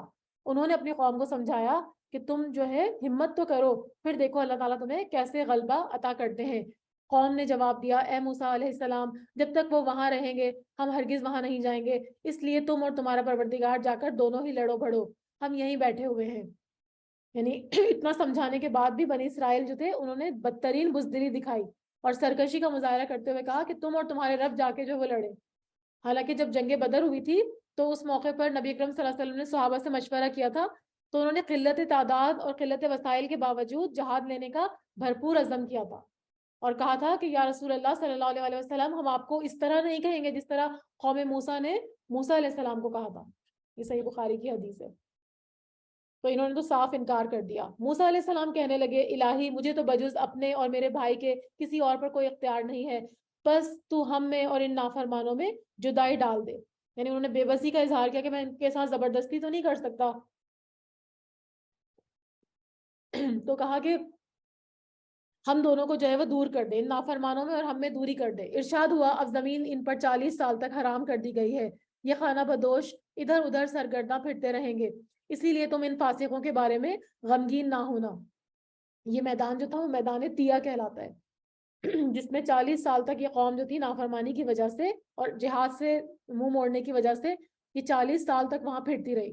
اور اسی میدان میں باوجود ان کی نافرمانی کے اللہ تعالیٰ نے من و سلوہ کا نزول ان پر کیا. تو پھر اس کے بعد آپ نے پڑھا تھا نا کہ انہوں نے کہا تھا کہ ہم ایک ہی کھانا کھا کے ہمارا دل بھر گیا، اپنے رب سے دعا کرو کہ مختلف طرح کی سبزیاں اور دالیں ہمارے لیے پیدا کرے. اور یہیں پر میدان تیہا میں ان پر بادلوں کا بھی سایہ ہوا تھا. اور پھر یہیں پر جو ہے وہ لاٹھی مارنے سے 12 قبیلوں کے لیے 12 چشمے ظاہر ہوئے تھے. تو ان کے اوپر مختلف جو ہے وہ انعامات پھر بھی اللہ تعالیٰ کرتے رہے. اب یہاں سے آدم علیہ السلام کے 2 بیٹوں کا واقعہ شروع ہو رہا ہے. وَاتْلُ عَلَيْهِمْ نَبَأَ ابْنَيْ آدَمَ بِالْحَقِّ إِذْ قَرَّبَا قُرْبَانًا فَتُقُبِّلَ مِنْ أَحَدِهِمَا. آدم علیہ السلام کے دونوں بیٹوں کا کھرا کھرا حال بھی ان کو سنا دو. یعنی آدم علیہ السلام کے دونوں بیٹوں کے نام جو تھے وہ حابیل اور قابیل تھے. ان دونوں نے ایک نذرانہ پیش کیا. ان میں سے ایک کی نظر تو قبول ہو گئی اور دوسرے کی مقبول نہ ہوئی. نظر اور قربانی جو ہے وہ کس لیے پیش کی گئی تھی اس کی روایت تو کوئی نہیں ملتی، لیکن جب آدم اور حوا جو تھے وہ مطلب دنیا میں آئے تو پھر اس وقت جو ہے وہ ان کے ملاپ سے بیک وقت لڑکا اور لڑکی پیدا ہوتے تھے، اور پھر دوبارہ سے وہ پریگننٹ ہوتی تھی تو پھر دوبارہ سے لڑکا اور لڑکی پیدا ہوتے تھے. تو آپس میں ان کا اس وقت نکاح جو تھا وہ جائز تھا تاکہ وہ نسل کو آگے بڑھا سکے نا. تو ان کو جو ہے وہ جیسے جو صبح بچی پیدا ہوتی تھی اس کا شام والے بھائی سے نکاح کر دیا جاتا تھا. تو یہاں پر ہے کہ حابیل کے ساتھ جو بہن پیدا ہوئی تھی وہ بدصورت تھی، جبکہ قابیل کے ساتھ پیدا ہونے والی بہن خوبصورت تھی. تو اس وقت اصول کے مطابق حابیل کا نکاح قابیل کی بہن کے ساتھ اور قابیل کا نکاح حابیل کی بہن کے ساتھ ہونا تھا، لیکن قابیل چاہتا تھا کہ وہ حابیل کی بجائے اپنی بہن کے ساتھ نکاح کرے جو خوبصورت تھی. حضرت آدم علیہ السلام نے ان کو بہت سمجھایا لیکن وہ نہیں سمجھے. تو پھر آدم علیہ السلام نے کہا کہ تم لوگ جو ہے وہ قربانی پیش کرو.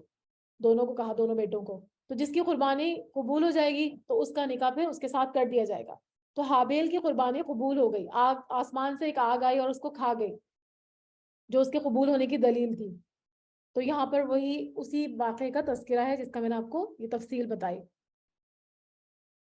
تو کہنے لگا ایک کی نظر تو قبول ہو گئی اور دوسرے کی مقبول نہ ہوئی، یعنی قابیل کی. تو وہ کہنے لگا میں تجھے مار ڈالوں گا. اس نے کہا اللہ تعالیٰ تقویٰ کرنے والوں کا عمل قبول کرتا ہے. گو تو میرے قتل کے لیے دست درازی کرے گا لیکن میں تیرے قتل کی طرف ہرگز اپنے ہاتھ نہیں بڑھاؤں گا. میں تو اللہ پروردگار عالم سے خوف کھاتا ہوں. میں تو چاہتا ہوں کہ میرا گناہ اور اپنے گناہ اپنے سر پر رکھ لے. یعنی گناہ کا مطلب ہے قتل کا گناہ. حدیث میں آتا ہے کہ قاتل اور مقتول دونوں جہنم میں جائیں گے. صحابہ نے پوچھا قاتل کا جہنم میں جانا تو ہمیں سمجھ میں آتا ہے، مقتول کیوں جہنم میں جائے گا؟ آپ صلی اللہ علیہ وسلم نے فرمایا اس لیے کہ وہ بھی اپنے ساتھی کو قتل کرنے کا حریص تھا.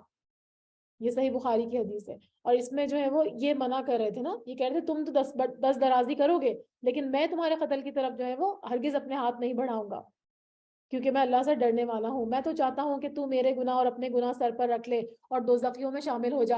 ظالموں کا یہی بدلہ ہے. بس اسے اس کے نفس نے اپنے بھائی کے قتل پر آمادہ کر دیا اور اس نے اسے قتل کر ڈالا اور جس سے نقصان پانے والوں میں سے ہو گیا. تو حدیث میں آتا ہے کہ جو قتل بھی ظلمن ہوتا ہے یعنی قاتل کے ساتھ تو اس کے خون ناحق کا بوجھ آدم کے پہلے بیٹے پر بھی ہوتا ہے کیونکہ وہی پہلا شخص تھا جس نے قتل کا کام کیا. تو ابھی آپ کو دیکھیں یہاں سے یہ بھی پتہ چل رہا ہے نا کہ کسی بچوں کے اگر والدین بہت نیک ہوں یا پیغمبر ہوں تب بھی ان کو جو ہے وہ جنت میں نہیں ڈال سکتے کیونکہ ان کے اعمال ان کو جنت اور دوزخ میں لے جانے والے ہیں. تو یہ تو قابیل جو تھے وہ حضرت آدم علیہ السلام کے بیٹے تھے نا، لیکن اس کے باوجود انہوں نے یہ جو حرکت کی اس کی وجہ سے جو ہے وہ اللہ کی سزا کے مستحق ہوئے.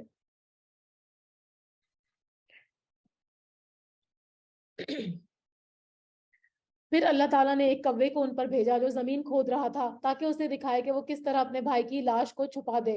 وہ کہنے لگا ہائے افسوس، کیا میں ایسا کرنے سے بھی گیا گزرا ہوں. اس کوے کی طرح اپنے بھائی کی لاش کو دفنا دیتا پھر تو بڑا ہی پشیمان اور شرمندہ ہو گیا.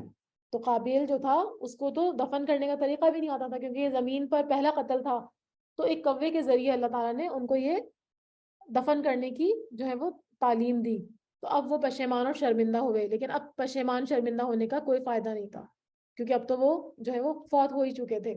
اسی وجہ سے ہم نے بنی اسرائیل پر لکھ دیا کہ جو شخص کسی کو بغیر اس کے کہ وہ کسی کا قاتل ہو یا زمین میں فساد مچانے والا ہو قتل کر ڈالے تو گویا اس نے تمام لوگوں کو قتل کر دیا. ایک قتل جو ہوتا ہے نا وہ پوری انسانیت کا قتل ہوتا ہے، اور جو شخص کسی ایک کی جان بچا لے اس نے گویا تمام لوگوں کو زندہ کر دیا. تو یہاں پر اللہ تعالیٰ جو ہے وہ انسانی جان کی قدر و قیمت کو واضح کر رہے ہیں کہ کتنی زیادہ جو ہے وہ اس کی قدر و قیمت ہے. اور ان کے پاس ہمارے بہت سے رسول ظاہر دلیلیں لے کر آئے، لیکن پھر اس کے بعد بھی ان میں سے اکثر لوگ زمین میں ظلم اور زیادتی اور زبردستی کرنے والے ہی رہے. یعنی ان کا وہ جو ان کا رویہ تھا نا یہود کا، وہ ہمیشہ حد سے تجاوز کرنے والا ہی رہا. آپ صلی اللہ علیہ وسلم کو تسلی دی جا رہی ہے کہ یہ آپ صلی اللہ علیہ وسلم کو قتل کرنے اور نقصان پہنچانے کی جو سازشیں کر رہے ہیں، یہ وہ نئی بات نہیں ہے، پہلے بھی یہ کام کرتے آئے. جو اللہ تعالیٰ سے اور اس کے رسول سے لڑیں گے اور زمین میں فساد کرتے پھریں، ان کی سزا یہی ہے کہ وہ قتل کر دیے جائیں یا سولی چڑھائے جائیں، اور یا مخالف جانب سے ان کے ہاتھ پاؤں کاٹ دیے جائیں یا انہیں جلا وطن کر دیا جائے. تو یہاں پر جو ہے وہ سزا بتائی جا رہی ہے کہ جو اللہ اور اس کے رسول سے لڑیں گے، زمین میں فساد کریں گے، تو پھر ان کے ساتھ کیا سلوک کیا جائے گا. یہ تو ہوئی ان کی دنیاوی ذلت اور خواری، اور آخرت میں ان کے لیے بڑا بھاری عذاب ہے.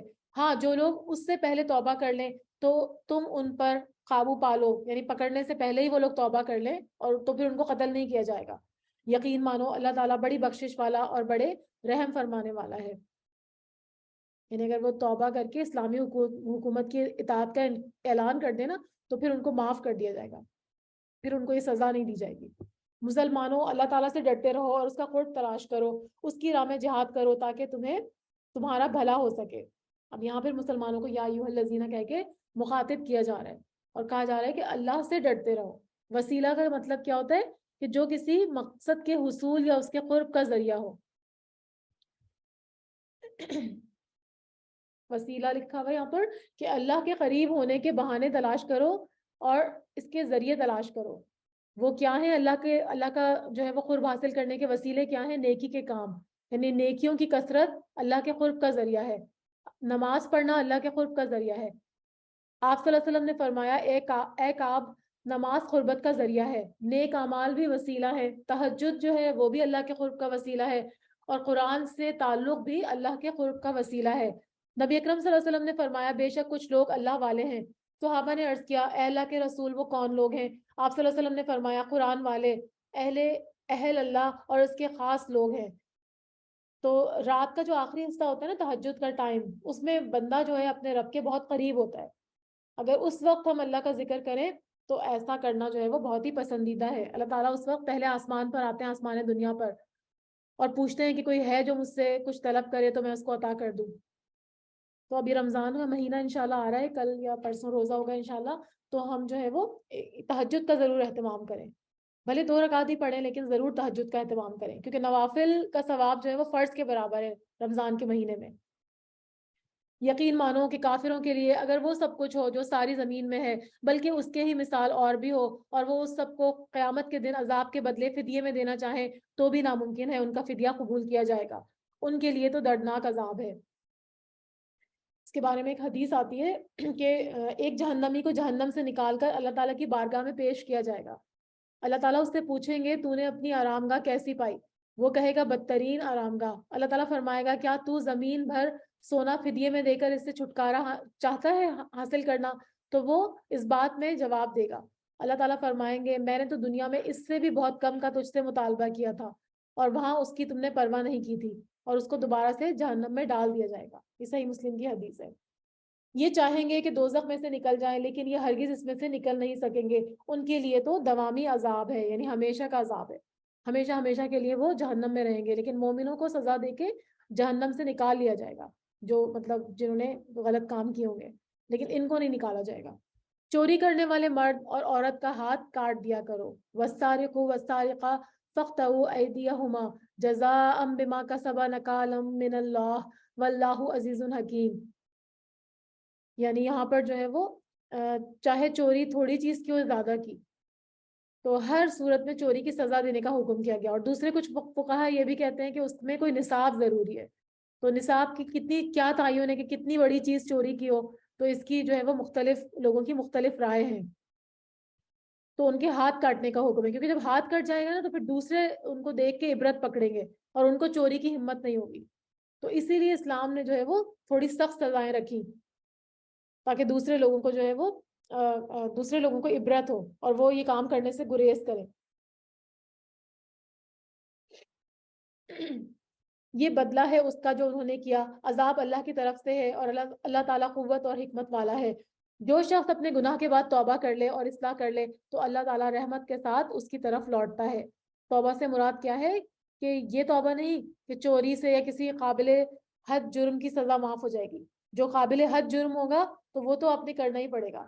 حدود کی حدود جو ہے وہ تو اپلائی کرنی پڑیں گی ان کے اوپر، اس سے توبہ جو ہے وہ معاف نہیں ہوگی۔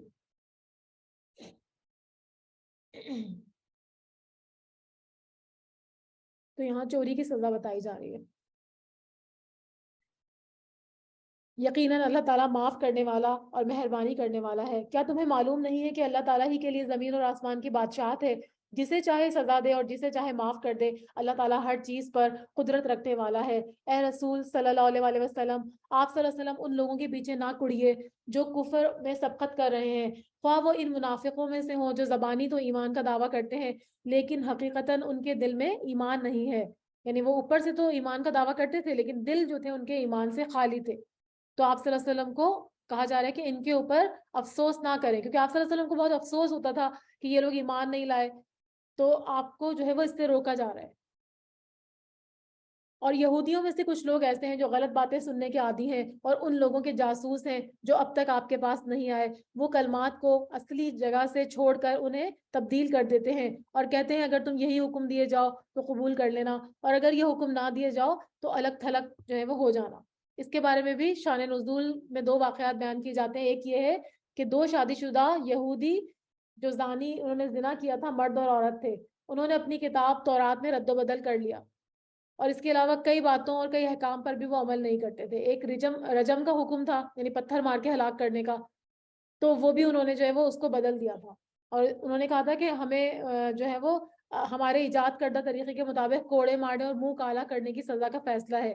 اگر یہ فیصلہ ہوگا تو ہم مان لیں گے، لیکن اگر رجم کا فیصلہ دیا تو ہم نہیں مانیں گے۔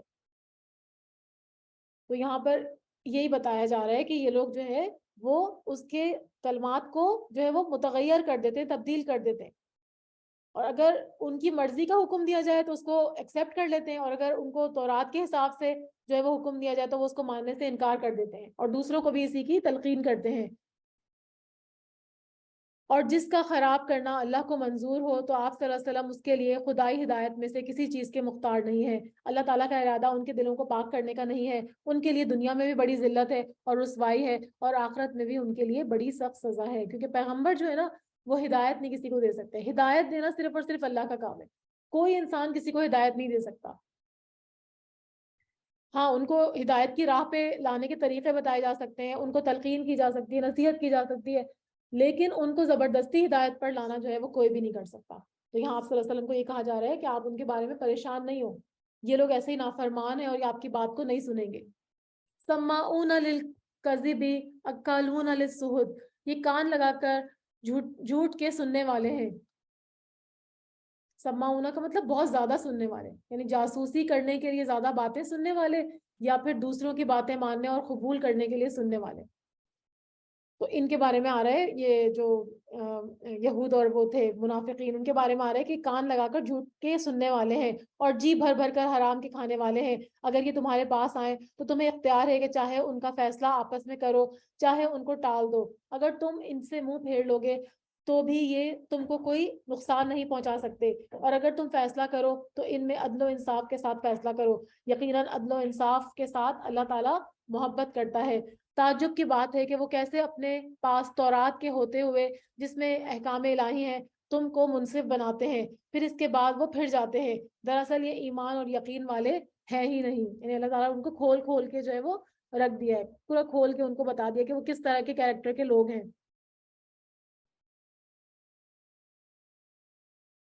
ہم نے تورات نازل فرمائی ہے جس میں ہدایت اور نور ہے۔ یہودیوں میں اسی تورات کے ساتھ اللہ تعالیٰ کے ماننے والے انبیاء علیہ السلام اور اہل اللہ اور علماء فیصلے کرتے تھے، کیونکہ انہیں اللہ کی اس کتاب کی حفاظت کا حکم دیا گیا تھا اور وہ اس پر اقراری گواہ تھے۔ اب تمہیں چاہیے کہ لوگوں سے نہ ڈرو اور صرف میرا ڈر رکھو، میری آیتوں کو تھوڑے تھوڑے مول پر نہ بیچو۔ جو لوگ اللہ کی اتاری ہوئی وحی کے ساتھ فیصلے نہیں کریں گے وہ پورے پختہ کافر ہیں۔ تو یہاں پر یہ جو لکھا ہے للذین ہادو، یعنی یہودیوں سے متعلق وہ فیصلے کرتے تھے۔ اور دوسرا یہ کہ نبیین کی صفت یہاں بیان کی جا رہی ہے کہ سارے انبیاء جو تھے وہ دین اسلام کے ہی پیروکار تھے، جس کی طرف محمد صلی اللہ علیہ وسلم بھی دعوت دے رہے ہیں، یعنی تمام انبیاء کا دین ایک ہی تھا۔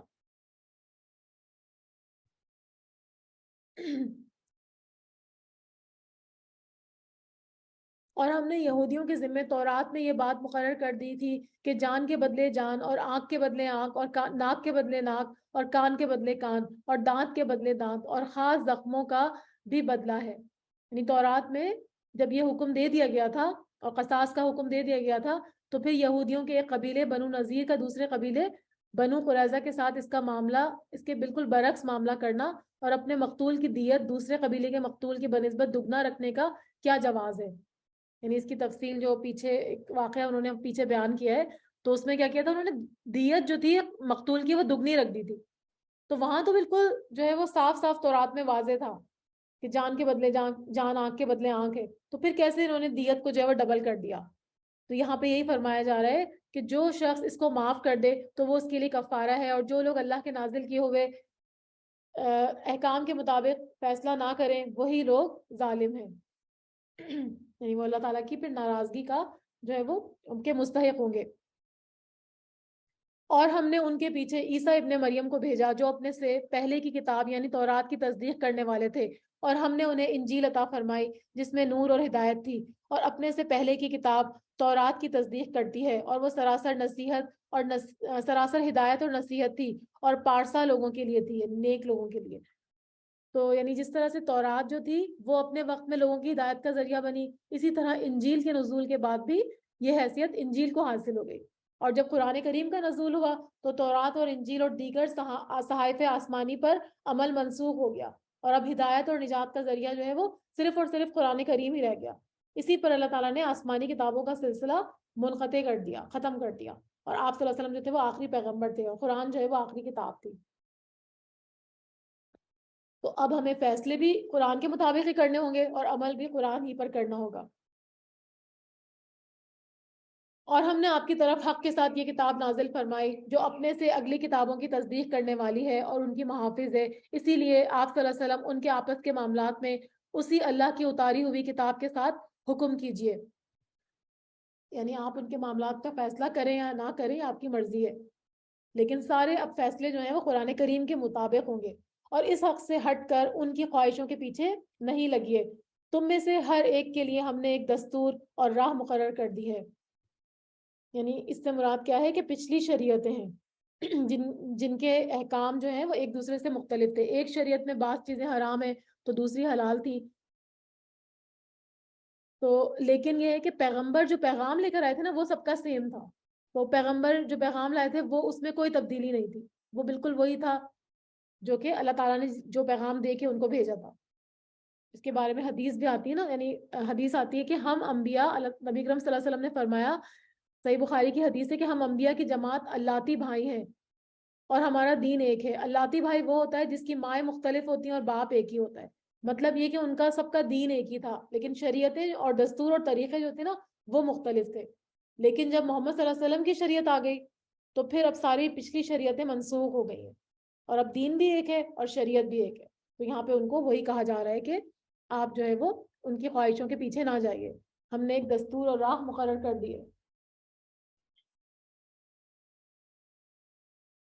ابھی نہیں کہا، گھر میں بھی کوئی نہیں، منع کر 5:30 کے بعد بابا آئیں گے نا پھر۔ سوری، بسم اللہ الرحمن الرحیم۔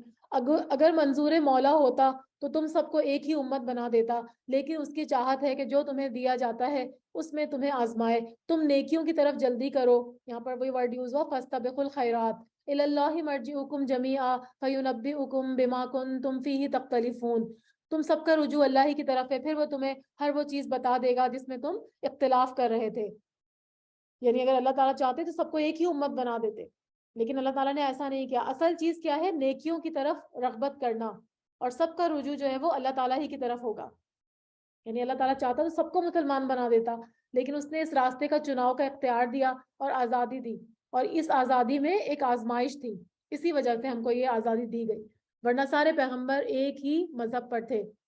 آپ صلی اللہ علیہ وسلم ان کے معاملات میں خدا کی نازل کردہ وحی کے مطابق ہی حکم دیا کیجیے، ان کی خواہشوں کی تابعداری نہ کیجیے اور ان سے ہوشیار رہیے، کہیں آپ صلی اللہ علیہ وسلم کو اللہ کے اتارے ہوئے کسی حکم سے ادھر ادھر نہ کریں۔ اگر یہ لوگ منہ پھیر لیں تو یقین کریں کہ اللہ کا ارادہ یہی ہے کہ انہیں ان کے بعض گناہوں کی سزا دے ڈالے گا، اور اکثر لوگ نافرمان ہوتے ہیں۔ کیا یہ لوگ پھر جاہلیت کا فیصلہ کرنا چاہتے ہیں؟ یعنی اب قرآن اور اسلام کے سوا باقی ساری جو مذاہب ہیں، باقی ساری جو چیزیں ہیں، وہ جاہلیت ہیں۔ تو اللہ تعالیٰ فرما رہے ہیں کہ کیا روشنی اور ہدایت اسلام کو چھوڑ کر یہ جاہلیت کے متلاشی اور طالب ہیں؟ یقین رکھنے والے لوگوں کے لیے اللہ تعالیٰ سے بہتر فیصلہ اور حکم کرنے والا کون ہو سکتا ہے؟ حدیث میں آتا ہے کہ آپ صلی اللہ علیہ وسلم نے فرمایا کہ اللہ تعالیٰ کو سب سے زیادہ ناپسندیدہ شخص وہ ہیں جو اسلام میں جاہلیت کے طریقے کا متلاشی ہو اور جو ناحق کسی کا خون بہانے کا طالب ہو۔ تو ایسے لوگ جو ہیں وہ اللہ تعالیٰ کو سخت ناپسند ہیں۔ یا ایہا الذین آمنوا لا تتخذوا الیہود والنصارى اولیاء بعضهم اولیاء بعض ومن یتولہم منکم فانہ منہم ان اللہ لا یہدی القوم الظالمین۔ اے ایمان والو، تم یہود اور نصارہ کو دوست نہ بناؤ، یعنی یہود اور نصارہ سے موالات اور محبت کا رشتہ قائم کرنے سے منع کیا گیا ہے، کیونکہ وہ اسلام اور مسلمانوں کے دشمن ہیں۔ تو ان کو جو ہے وہ منع کیا جا رہا ہے کہ ان سے اتنی دلی دوستی جو ہے وہ نہیں رکھنی۔ یہ تو آپس میں ایک دوسرے کے دوست ہیں، یعنی مسلمانوں کی بنسبت یہ لوگ آپس میں ایک دوسرے کے دوست ہیں اور مسلمانوں کے خلاف ایک دوسرے کے معاون اور محافظ ہیں، تو ان کی دوستی سے منع کیا جا رہا ہے۔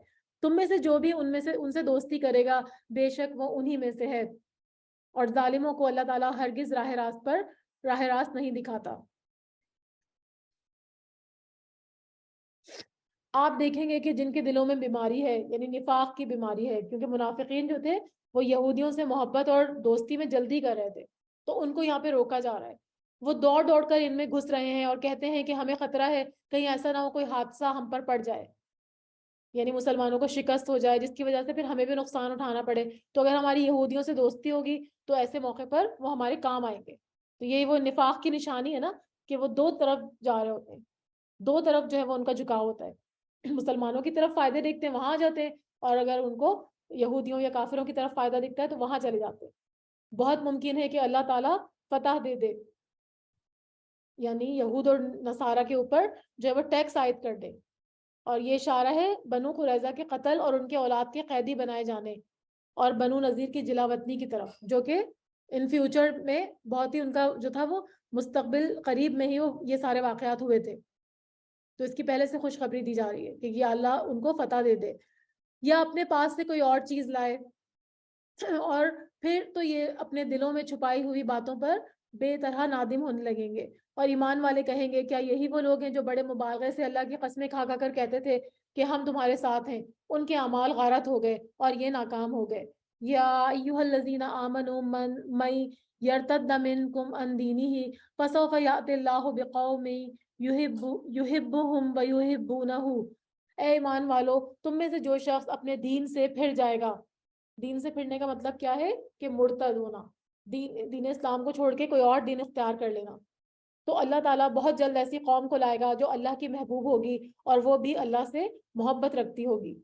تو جو مرتد ہوں گے نا ان کے مقابلے میں اللہ تعالیٰ ایسی قوم کو کھڑا کر دے گا جس کی 4 صفات بتائی جا رہی ہیں۔ پہلی کیا ہے کہ اللہ سے محبت کرنا اسے محبوب ہوگا، دوسری اہل ایمان کے لیے نرم ہوگی، مطلب یہ آگے میں پہلے آیت پڑھ لیتی ہوں نا پھر آپ کو بتاتی ہوں۔ تو پہلی کیا ان کی صفت ہے اس قوم کی کہ وہ اللہ سے محبت کرتی ہوگی، وہ نرم دل ہوں گے مسلمانوں پر اور سخت اور تیز ہوں گے کفار پر، اور اللہ کی راہ میں جہاد کریں گے اور کسی ملامت کرنے والے کی ملامت کی پرواہ نہیں کریں گے۔ یہ ہے اللہ تعالیٰ کا فضل، جسے چاہے وہ دے، اللہ تعالیٰ بڑے وسعت والا اور بڑے ہی علم والا ہے۔ تو ان لوگوں کی جس قوم کو اللہ تعالیٰ مرتد کے مقابلے میں کھڑا کرے گا ان کی جو ہے وہ کوالٹیز بتائی جا رہی ہیں کہ وہ اللہ سے محبت کریں گے اور ایمان والوں کے لیے نرم اور کفار پر سخت ہوں گے، اللہ کی راہ میں جہاد کریں گے، اور چوتھا اللہ کے بارے میں کسی کی ملامت سے نہیں ڈریں گے۔ تو صحابہ رضوان اللہ علیہ مجمعین جو تھے وہ ان صفات اور خوبیوں کے مظہر تھے، یہ ساری خوبیاں جو تھیں ان کے اندر پائی جاتی ہیں۔ تو اگر ہم بھی اللہ کے پسندیدہ بننے چاہتے ہیں تو ہمیں بھی پھر یہ ساری کوالٹیز اپنے اندر اپنانی پڑیں گی۔ مسلمانوں تمہارا دوست خود اللہ ہے. پیچھے یہود اور نصارہ کی دوستی سے روکا گیا، اب بتایا جا رہا ہے کہ تمہارا تو اصل دوست اللہ ہی ہے اور اس کا رسول ہے اور ایمان والے ہیں صلی اللہ علیہ وآلہ وسلم. یعنی یہود اور نصارہ کی دوستی سے منع کر کے اب جواب دیا جا رہا ہے کہ کس سے دوستی کریں. تو اہل ایمان کے دوست سب سے پہلے اللہ ہے اور رسول صلی اللہ علیہ وسلم ہے، اور پھر ماننے والے اہل ایمان ہیں. اب پھر ان کی اور مزید صفات بتائی جا رہی ہے کہ یہ اہل ایمان جو ہیں ان کی کیا صفات ہیں. فرمایا الذین یقیمون الصلاۃ، یہ وہ لوگ ہیں جو نماز قائم کرتے ہیں، ویؤتون الزکاۃ، اور وہ زکوٰۃ ادا کرتے ہیں، وہم راکعون، اور وہ رکوع و خشوع کے کرنے والے ہیں.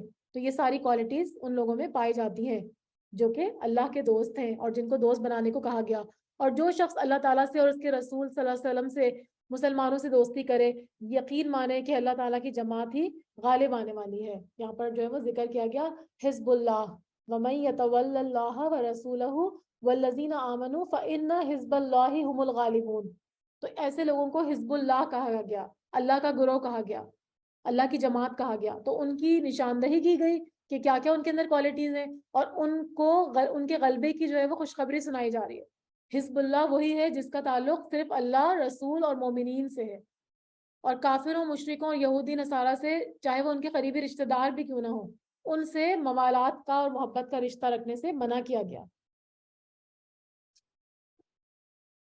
اور فرمایا کہ حزب اللہ غالب آئے گی. مسلمانوں ان لوگوں کو دوست نہ بناؤ جو تمہارے دین کو ہنسی کھیل بنائے ہوئے ہیں، خواہ وہ ان میں سے ہوں جو تم سے پہلے کتاب دیے گئے ہوں یا کفار ہوں. یعنی اہل کتاب ہوں یا کفار ہوں، ان کو اپنا دوست نہ بناؤ. کیوں؟ کیونکہ انہوں نے دین کو ہنسی کھیل بنا لیا ہے، ہنسی مذاق بنا لیا ہے. اگر تم مومن ہو تو اللہ تعالیٰ سے ڈرتے رہو. اور جب تم نماز کے لیے پکارے جاتے ہو تو وہ ہنسی کھیل ٹھہرا لیتے ہیں.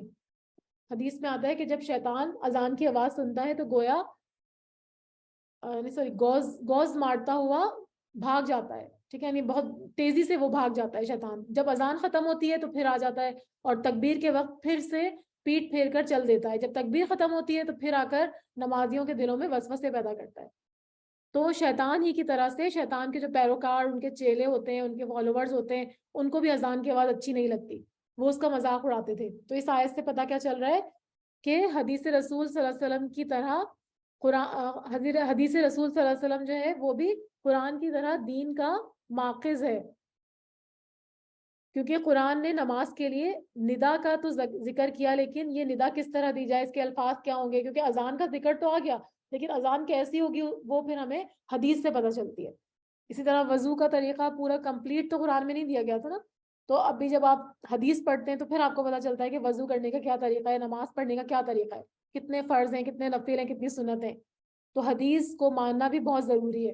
اگر حدیث کو نہیں مانیں گے، صرف قرآن کو مانیں گے، تو پھر ہم گمراہ ہو جائیں گے. فرمایا کہ جب تم نماز کے لیے پکارتے ہو تو اس کو ہنسی کھیل ٹھہرا لیتے ہیں، یہ اس واسطے کہ وہ بے عقل ہیں، ان کے اندر عقل ہی نہیں ہے. آپ صلی اللہ علیہ وسلم کہہ دیجئے اے یہودیوں اور نصرانیوں، تم ہم سے صرف اس وجہ سے دشمنیاں کر رہے ہو کہ ہم اللہ تعالیٰ پر اور جو کچھ ہماری جانب نازل کیا گیا ہے اور جو کچھ اس سے پہلے اتارا گیا ہے اس پر ایمان لائے، اور اس لیے بھی کہ تم میں سے اکثر فاسق ہیں. کہہ دیجئے کیا میں تمہیں بتاؤں کہ اس سے بھی زیادہ برے اجر پانے والا اللہ کے نزدیک کون ہے؟ وہ جس پر اللہ نے لعنت کی، یعنی اپنی رحمت سے اس کو دور کر دیا اور اس پر وہ غصہ ہوا، اور ان میں سے بعض کو بندر اور سور بنا دیا. اور جنہوں نے معبودان باطل کی پرستش کی، یعنی جھوٹے خداؤں کو جو ہے وہ اپنا خدا مانا، تو یہی لوگ بدتر درجے والے ہیں اور یہی راہ راست سے بہت زیادہ بھٹکنے والے ہیں.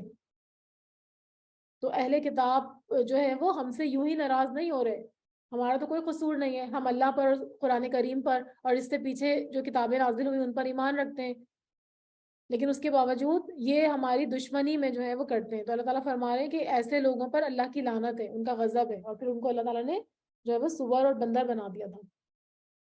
اور جب تمہارے پاس آتے ہیں تو کہتے ہیں ہم ایمان لائے، حالانکہ وہ کفر لیے ہوئے آتے ہیں اور اسی کفر کے ساتھ وہ گئے بھی ہیں، اور جو کچھ چھپا رہے ہیں اس کو اللہ تعالیٰ خوب جانتا ہے. یہاں پر منافقین کا ذکر ہے جو آپ صلی اللہ علیہ وسلم کی خدمت میں کفر کے ساتھ آتے ہیں، یعنی دل تو ان کے کافروں کے ساتھ ہی ملے ہوتے تھے نا، اور اسی کفر کے ساتھ واپس چلے جاتے، اور آپ صلی اللہ علیہ وسلم کی صحبت اور آپ کے واعظ اور نصیحت کا ان میں کوئی اثر نہیں ہوتا تھا، اس لیے کہ ان کے دل میں تو کفر چھپا ہوتا تھا.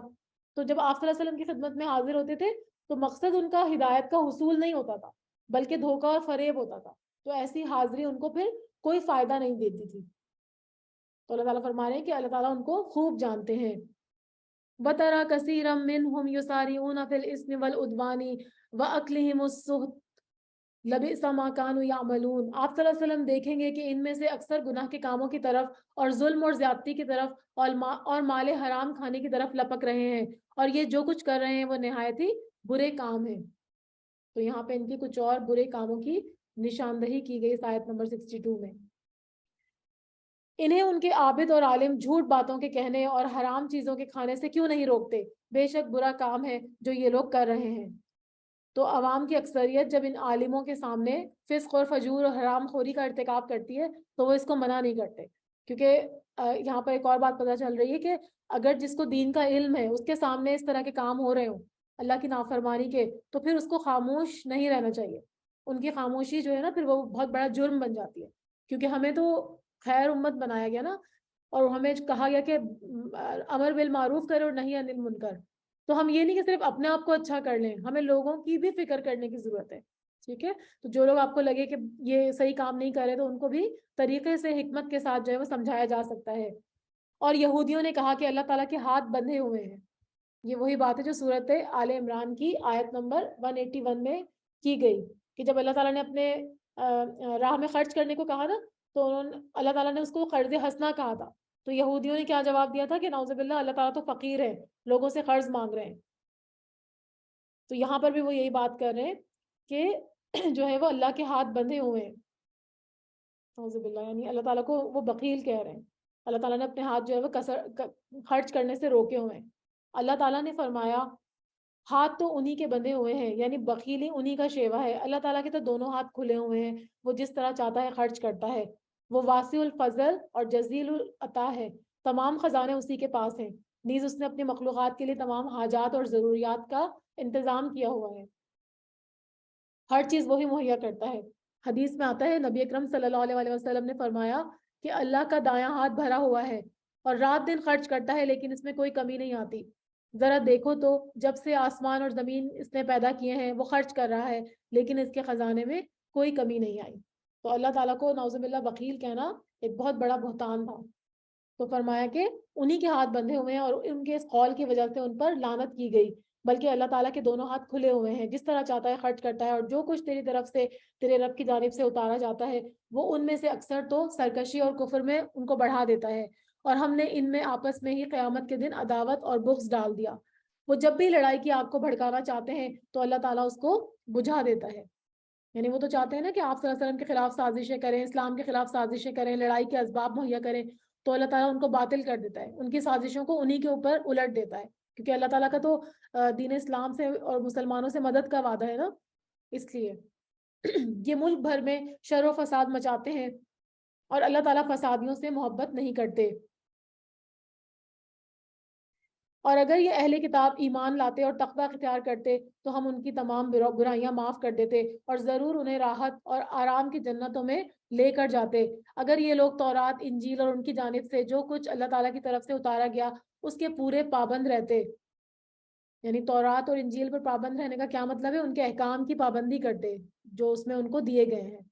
اور ایک اور حکم اس میں کیا تھا تورات انجیل میں کہ آخر الزماں پیغمبر صلی اللہ علیہ وسلم کو ماننا، لیکن انہوں نے اس پہ عمل نہیں کیا.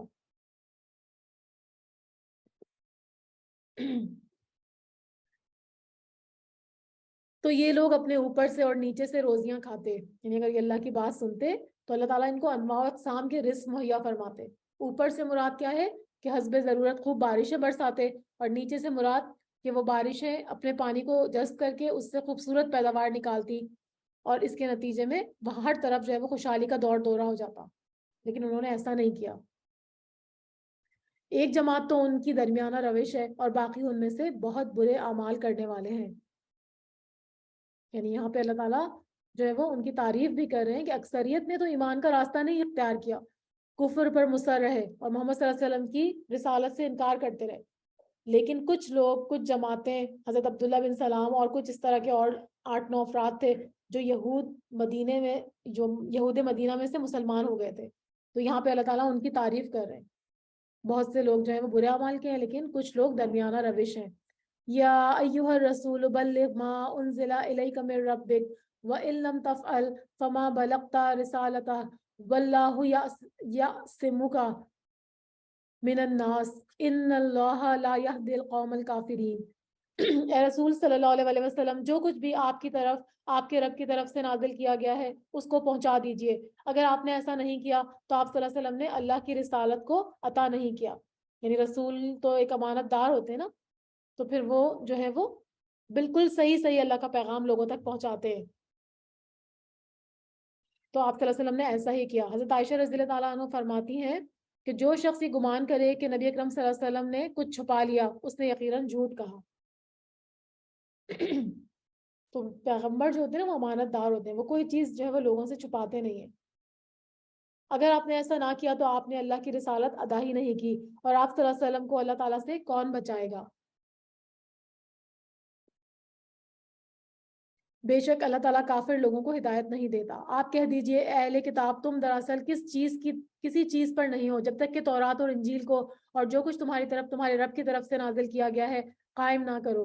جو کچھ آپ کی جانب آپ کے رب کی طرف سے اترا ہے اس میں سے بہتوں کی شرارت اور انکار میں اور بھی بڑھاتا ہی جائے گا۔ یعنی ہدایت اور گمراہی کے اصول بتائے جا رہے ہیں کہ اگر سنت اللہ یہی رہی ہے کہ جو لوگ ایمان کی جو ہے وہ تصدیق کریں گے، عمل صالح کریں گے، تو ان کے علم میں اضافہ ہوتا رہے گا، اور جو لوگ گناہ کے کام، کفر اور طغیان میں جو ہے وہ آگے بڑھتے جائیں گے تو پھر کیا ہوگا کہ ان کی یہی چیزیں جو ہے وہ آگے بڑھتی جائیں گی۔ سورہ حامیم سجدہ میں اللہ تعالیٰ فرماتے ہیں کہ یہ قرآن جو ہے ایمان والوں کے لیے ہدایت اور شفا ہے، اور جو لوگ ایمان نہیں لاتے ان کے کانوں میں گرانی یا بہرا پن ہے اور ان پر اندھا پن ہے۔ تو گرانی کے سبب ان کو ایسا لگتا ہے جیسے کہ دور سے ان کو آواز دی جا رہی ہو۔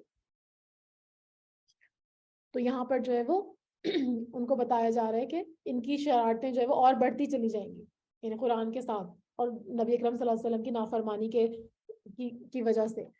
تو آپ صلی اللہ علیہ وسلم ان کافروں پر غمگین نہ ہو، آپ کو تسلی دی جا رہی ہے کہ آپ کو ان کی پرواہ کرنے کی ضرورت نہیں، آپ کا کام جو ہے وہ پیغام کو پہنچانا ہے، اور اگر نہیں مانتے تو باقی ان کا معاملہ اللہ کے ساتھ ہے۔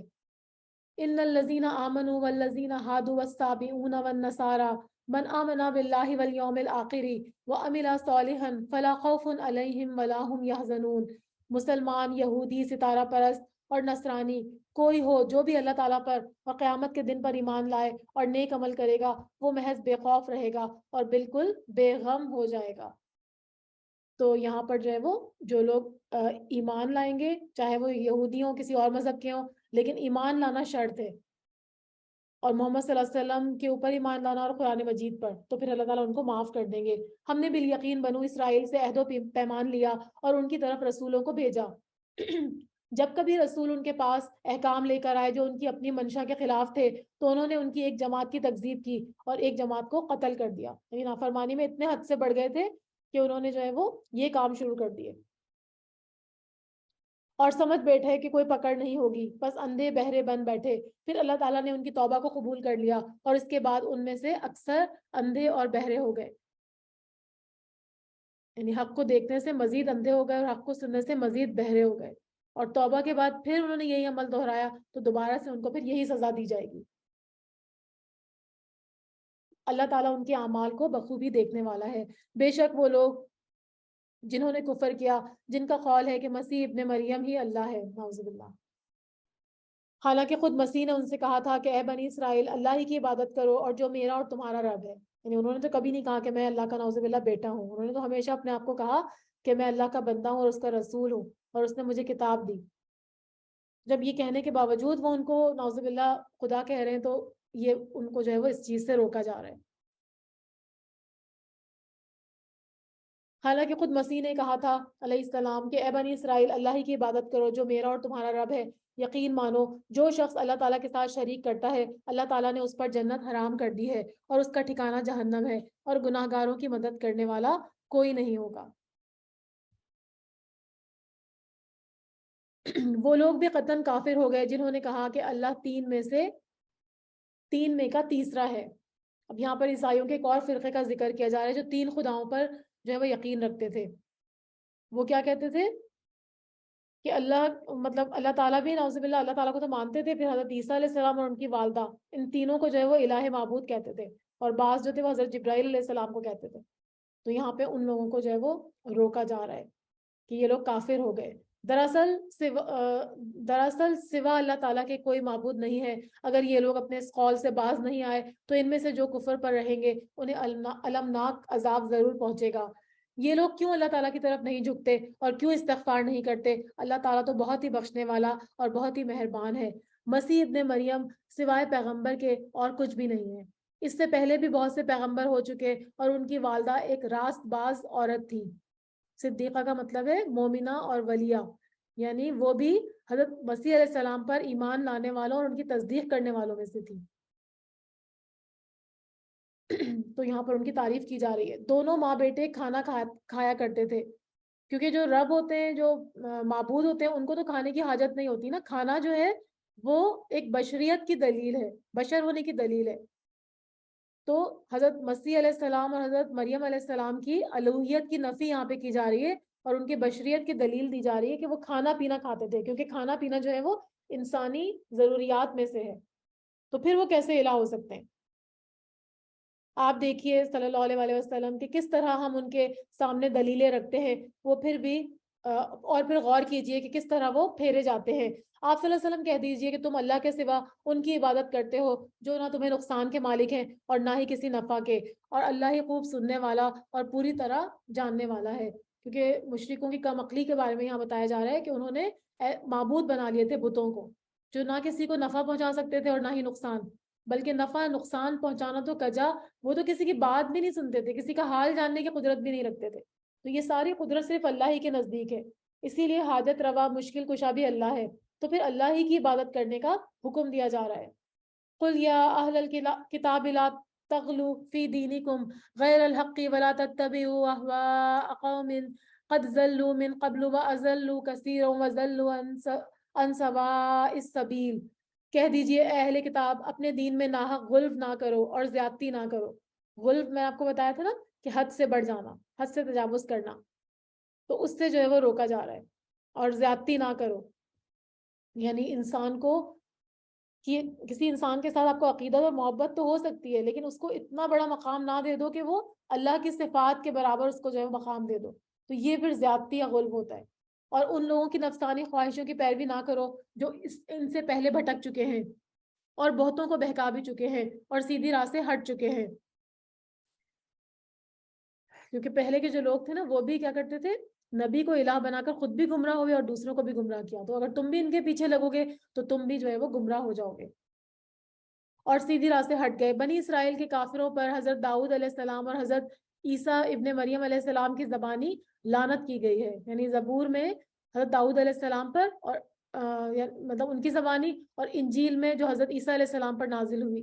اور اب یہ لعنت جو ہے وہ قرآن کریم کے ذریعے کی جا رہی ہے. یعنی یہ اب اللہ کا کلام ہے اور آخری کتاب ہے، تو یہ محمد صلی اللہ علیہ وسلم پر نازل ہو. اور لعنت کا مطلب میں نے آپ کو پہلے بھی بتایا بہت دفعہ کہ اللہ کی رحمت اور خیر سے دوری کو لعنت کہتے ہیں. تو تمام کتابوں میں ان پر جو ہے وہ لعنت کی گئی. اس کی وجہ کیا تھی کہ وہ نافرمانیاں کرتے تھے اور حد سے بڑھنے والے تھے. آپس میں ایک دوسرے کو برے کاموں سے جو وہ کرتے تھے روکتے نہیں تھے.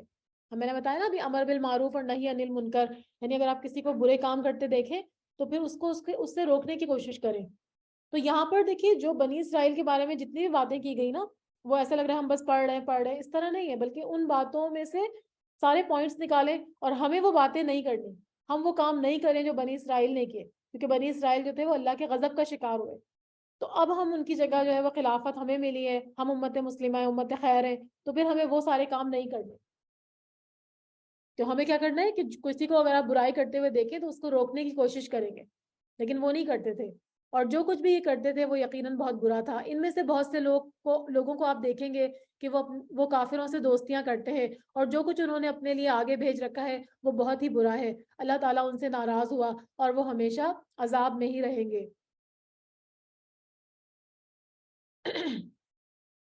یعنی اہل کفر سے دوستی کا نتیجہ بتایا جا رہا ہے کہ اللہ تعالیٰ ان سے ناراض ہو جائیں گے اور اسی ناراضگی کے نتیجے میں وہ پھر جہنم میں جائیں گے. اگر انہیں اللہ تعالیٰ پر اور نبی پر اور جو کچھ نازل کیا گیا اس پر ایمان ہوتا تو یہ کفار سے دوستیاں نہ کرتے، لیکن ان میں سے اکثر لوگ نافرمان ہیں. یعنی جن کے اندر پکا ایمان ہوتا ہے نا، وہ پھر کافروں سے بلا وجہ کی دوستیاں نہیں کرتے. یقیناً آپ صلی اللہ علیہ وسلم ایمان والوں کا سب سے زیادہ دشمن یہودیوں اور مشرکوں کو پائیں گے، کیونکہ یہودیوں کے اندر جو ہے وہ اناد اور دشمنی ہوتی تھی، حق سے اغراض ہوتا تھا، تو ان کو جو ہے اہل ایمان کے ساتھ جو ہے وہ ایک حسد رکھتے تھے، تو اسی وجہ سے اللہ تعالیٰ فرما رہے ہیں کہ آپ سب سے زیادہ جو دشمن ہے نا یہودیوں اور مشرکوں کو پائیں گے، اور ایمان والوں میں سب سے زیادہ دوستی کے قریب آپ یقیناً انہیں پائیں گے جو اپنے آپ کو انصاری کہتے ہیں، یعنی جو عیسائی ہیں نا وہ مسلمانوں سے زیادہ قریب ہیں، وہ مسلمانوں کے زیادہ قریب ہیں بنسبت مشرکوں اور یہودیوں کے، یہ اس لیے کہ ان میں علماء اور عبادت کے لیے گوشہ نشین افراد پائے جاتے ہیں، اور اس وجہ سے کہ وہ تکبر نہیں کرتے، یعنی ان کی جو خاصیتیں وہ بتائی جا رہی ہیں۔ رہبان کا مطلب ہوتا ہے نیک عبادت گزار اور گوشہ نشین لوگ، اور قسیسین سے مراد علماء اور خطبہ ہیں، یعنی جو خطاب کرنے والے ہوتے ہیں نا، تو ان عیسائیوں میں علم اور تواضع ہے، اسی لیے یہ یہودیوں کی طرح جو ہے وہ غرور نہیں کرتے، اور دین مسیحی میں جو ہے نرمی اور عفو و درگزر کی تعلیم کو امتیازی حیثیت حاصل ہے، تو اسی وجہ سے یہ مسلمانوں کے ساتھ جو ہے وہ ہمدرد ہیں اور وہ تکبر نہیں کرتے۔ وَإِذَا سَمِعُوا مَا أُنزِلَ إِلَى الرَّسُولِ تَرَىٰ أَعْيُنَهُمْ تَفِيضُ مِنَ الدَّمْعِ مِمَّا عَرَفُوا مِنَ الْحَقِّ يَقُولُونَ رَبَّنَا آمَنَّا فاكتبنا مع الشاہدین، اور جب وہ رسول کی طرف نازل کردہ کلام کو سنتے ہیں تو آپ صلی اللہ علیہ وسلم ان کی آنکھوں میں آنسو دیکھتے ہیں، آنسو بہ رہے ہوتے ہیں، اس سبب سے کہ انہوں نے حق کو پہچان لیا، وہ کہتے ہیں کہ اے ہمارے رب ہم ایمان لے آئے، بس تو ہم کو بھی ان لوگوں کے ساتھ لکھ لے جو تصدیق کرنے والے ہیں۔ تو یہاں پر جو ہے وہ آپ کو معلوم ہے کہ یہاں پہ ایک نجاشی بادشاہ تھا نا، تو یہاں پر اس کا ذکر ہو رہا ہے، تو وہ کیا تھا، وہ جو تھا وہ مسلمانوں کو اس نے پناہ بھی دی تھی، اور اس کے علاوہ جو ہے حبشے میں جہاں مسلمان جو تھے وہ مکی زندگی میں 2 مرتبہ ہجرت کر کے گئے تھے، تو نجاشی کی حکومت تھی، یہ عیسائی مملکت تھی، وہ عیسائی بادشاہ تھا، لیکن روایات کی روح سے پتہ چلتا ہے کہ نبی اکرم صلی اللہ علیہ وسلم نے حضرت عمرو بن امیہ کو اپنا مکتوب دے کر نجاشی کے پاس بھیجا، تو انہوں نے جا کر اس کو سنایا، تو نجاشی نے وہ مکتوب سن کر حبشے میں موجود مہاجرین اور حضرت جعفر ابن طالب کو اپنے پاس بلایا، اور اپنے علماء اور عباد اور زہاد کو بھی جمع کیا، پھر حضرت جعفر رضی اللہ تعالیٰ عنہ کو قرآن پڑھنے کا حکم دیا۔ جب حضرت جعفر رضی اللہ تعالیٰ عنہ نے سورہ مریم پڑھی جس میں حضرت عیسیٰ علیہ السلام کی اعجازی ولادت اور ان کی ابدیت اور رسالت کا ذکر تھا، جس کو سن کر وہ بہت متاثر ہوئے، یہ جو نجاشی تھے یہ اس کو سن کر بہت زیادہ متاثر ہوئے، اور انہوں نے کیا کیا، ان کی آنکھوں سے آنسو روا ہو گئے اور وہ ایمان لے آئے۔ بعض کہتے ہیں کہ نجاشی نے اپنے کچھ علماء نبی اکرم صلی اللہ علیہ وسلم کے پاس بھیجے، جب آپ صلی اللہ علیہ وسلم نے انہیں قرآن پڑھ کر سنایا تو بے اختیار ان کی آنکھوں سے آنسو جاری ہو گئے اور وہ ایمان لے آئے، اور جب یہ فوت ہوئے تھے تو پھر نبی اکرم صلی اللہ علیہ وسلم نے جب نجاشی کی موت کی خبر سنی تھی تو پھر آپ کو بہت صدمہ پہنچا تھا، آپ نے صحابہ سے فرمایا تھا کہ حبشے میں تمہارے ایک بھائی کا انتقال ہو گیا، اس کی نماز جنازہ پڑھو، تو پھر صحرا میں آپ صلی اللہ علیہ وسلم نے ان کی جو ہے وہ نماز جنازہ پڑھائی تھی۔ تو یہاں انہی کا ذکر کیا جا رہا ہے کہ یہودی جو ہیں وہ جب کلام اللہ کی آیتوں کو سنتے ہیں تو ان کو پہچان لیتے ہیں حق کو، اور ان کی آنکھوں سے آنسو روا ہو جاتے ہیں، اور وہ کیا کہتے ہیں کہ اے ہمارے رب ہم ایمان لائے، تو ہم کو ان لوگوں کے ساتھ لکھ لے جو تصدیق کرتے ہیں، اور ہمارے پاس کون سا عذر ہے کہ ہم اللہ تعالیٰ پر اور جو حق ہم نے پہنچایا ہے اس پر ایمان نہیں لائیں گے، اور ہم اس بات کی امید رکھتے ہیں کہ ہمارا رب ہم کو نیک لوگوں کی رفاقت میں داخل کرے گا۔ اسی لیے ان کو اللہ تعالیٰ ان کے اس قول کی وجہ سے ایسے باغ دے گا جن کے نیچے سے نہریں بہہ رہی ہوں گی، یہ ان میں ہمیشہ ہمیشہ رہیں گے، اور نیک لوگوں کا یہی بدلہ ہے، اور جن لوگوں نے کفر کیا اور ہماری آیات کو جھٹلاتے رہے وہ لوگ دوزخ والے ہیں۔ یا ایھا الذین آمنوا لا تحرموا طیبات ما احل اللہ لکم ولا تعتدوا ان اللہ لا یحب المعتدین، اے ایمان والو اللہ تعالیٰ نے جو پاکیزہ چیزیں تمہارے واسطے حلال کی ہیں ان کو حرام نہ کرو۔ تو حدیث میں آتا ہے اس کے بارے میں کہ ایک شخص جو تھا وہ آپ صلی اللہ علیہ وسلم کی خدمت میں حاضر ہوا اور کہنے لگا یا رسول اللہ صلی اللہ علیہ وسلم، جب میں گوشت کھاتا ہوں تو نفسانی شہوت میرے اوپر غالب ہو جاتی ہے، تو اس لیے میں نے اپنے اوپر گوشت حرام کر لیا ہے، تو پھر یہ آیت نازل ہوئی تھی کہ اس طرح سے اپنے اوپر کوئی چیز حرام نہیں کر سکتے جب تک کہ اللہ تعالیٰ نے نہ اس کو حرام کیا ہو، اور حد سے آگے مت نکلو، بے شک اللہ تعالیٰ حد سے نکلنے والوں کو پسند نہیں کرتے۔ اور اللہ تعالیٰ نے جو چیزیں تم کو دی ہیں ان میں سے حلال اور مرغوب چیزیں کھاؤ اور اللہ تعالیٰ سے ڈرو جس پر تم ایمان رکھتے ہو. اللہ تعالیٰ تمہاری قسموں میں لغو پر تم سے مواخذہ یا پکڑ نہیں کرے گا، بلکہ وہ مواخذہ اس پر فرماتا ہے جب تم ان قسموں کو مضبوط کر دیتے ہو.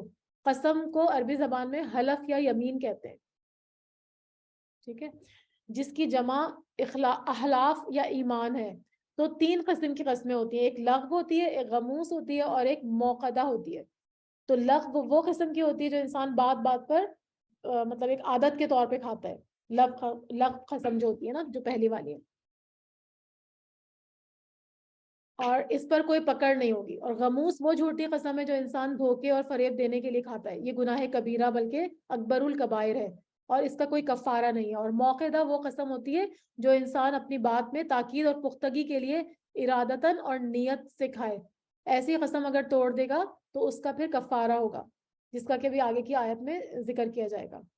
تو یہاں پر جو ہے وہ قسم کے بارے میں آیت وہ بتایا جا رہا ہے کہ لفظ قسموں پر مواخذہ نہیں ہوگا لیکن باقی پر جو ہے وہ ہوگا. ایک سیکنڈ رکیے گا، میں ایک چیز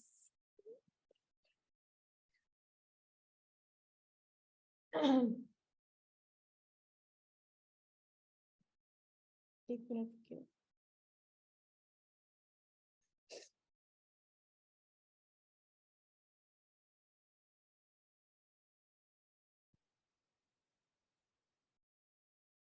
جی اچھا، اب اس کا کفارہ کیا ہے؟ جو میں نے آپ کو بتایا نا کہ جو قسم ہے موقدہ، تو اس میں انسان اپنی تاکید اور پختگی کے لیے جو ارادتاً قسم کھاتا ہے تو اس کا پھر اگر توڑ دے تو اس کا کفارہ ہوتا ہے. کفارہ کیا ہے؟ اس کا کفارہ 10 محتاجوں کو کھانا کھلانا ہے، اور اوسط درجے کا جو اپنے گھر والوں کو وہ کھلاتا ہے، یا ان کو کپڑا دینا ہے، یا ایک غلام یا لونڈی کو آزاد کرنا ہے. اور جس کو مقدور نہ ہو، یعنی جو یہ تینوں کام نہیں کر سکتا، تو پھر وہ 3 دن کے روزے رکھے گا. تو یہ ساری جو ہے وہ کفارے کی قسمیں بتا دی کہ کس طرح سے قسم کا کفارہ ادا کیا جائے گا. یہ تمہاری قسموں کا کفارہ ہے جبکہ تم قسم کھا لو اور اپنی قسموں کا خیال کیا کرو. اور اسی طرح اللہ تعالیٰ تمہارے واسطے اپنے احکام بیان کرتا ہے تاکہ تم شکر ادا کرو.